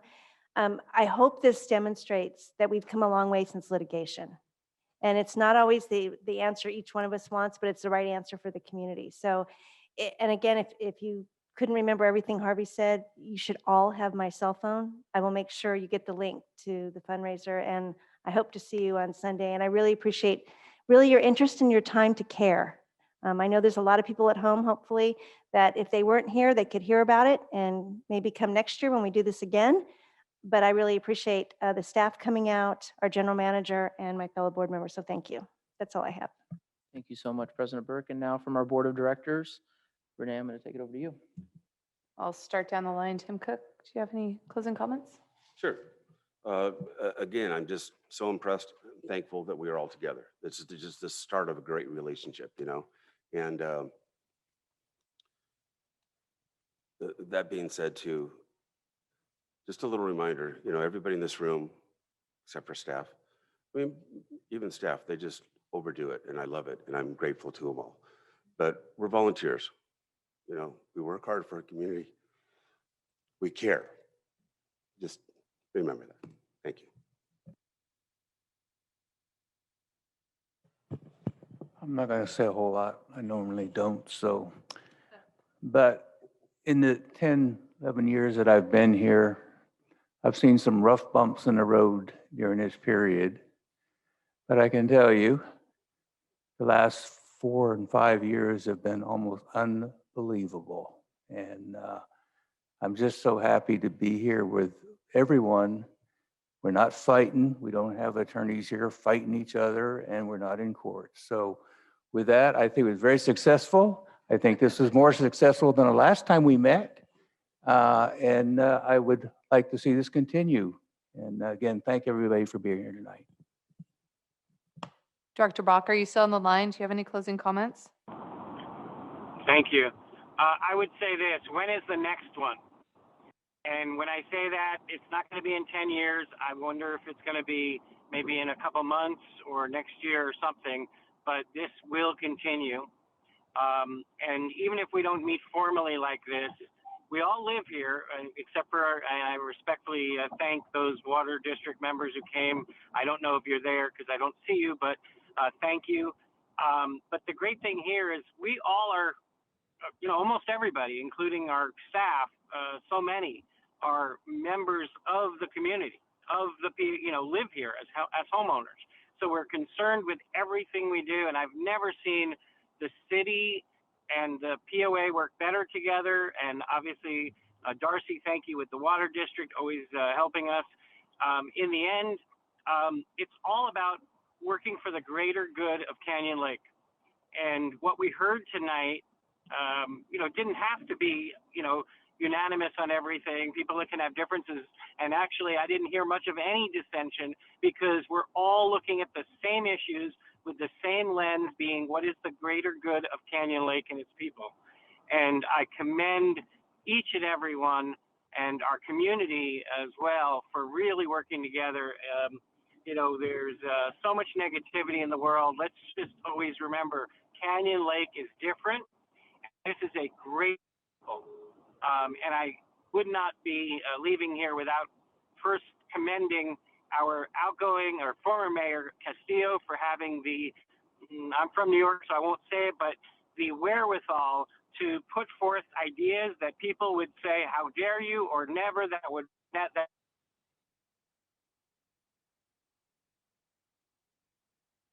the infamous 360. And of course, our homeowners and POA directors and our staff for working together with the city on all of this to make we're not just talking about one thing or the other, but all of these incredible revelations, more than just changes, revelations in our community. And I look forward to much more. And frankly, I can't wait till the next meeting, and I'll be there in person. And I have to say with a disclaimer, unless there's a client emergency or something, but I will be there in person as best I can. And I regret the fact that I couldn't be there tonight. But thank you all. And thank you for the technology and the ability to do this, and Harmony and others, Lynn, for making this so I could actually do this correctly. Thank you all. Thank you, Director Bach. I'd like to say again, thank you so much. I'm glad I wasn't here when things were not going well. I didn't move here till 2017. I did not miss the fun because it didn't sound like there was any fun to be had, but I love our city council, each and every one of you. I know, well, I've had wine with several, so looking forward to having wine with our water district partners as well. With that, I'm very excited about doing whatever we can. We'll figure out the money thing. I'm not worried about that. And I'm the one who doesn't like to spend money, but we spend money, not waste money. And this is definitely not a waste. So I'm very excited to see what we can do to make this work for our community, to make it safer. I think it'll also make it safer for our community patrol officers who work hard. They're in a box of what they can and cannot do and disrespected for that by individuals. And I'm excited that they will hopefully start to get the respect that they deserve because they don't have to be here. They can go anywhere else. And I think of that, especially when I see them on Christmas and 4th of July, when we're all having a great time. And same for our police officers, sheriffs, and firefighters. They don't, they have to work when we're playing. So I like to keep them in our thoughts and prayers during all those times. Thank you for setting this up. I greatly appreciate it. Again, prayers for President Joe Comasian, who would have much preferred to have been here and unfortunately can't. So please keep him in your prayers as he continues dealing with his illness. And I'll turn it back to you, Mayor Smith. I want to say thank you, everyone, for showing up. We appreciate it. Those of you that are online watching, we really do appreciate it. With that, March 31st, Thursday, I'm going to call this meeting adjourn at 8:11. I'll adjourn the Elsinore Valley Municipal Water District meeting at 8:11. I'll adjourn the Canyon Lake POA at 8:11 as well. Thank you, everyone.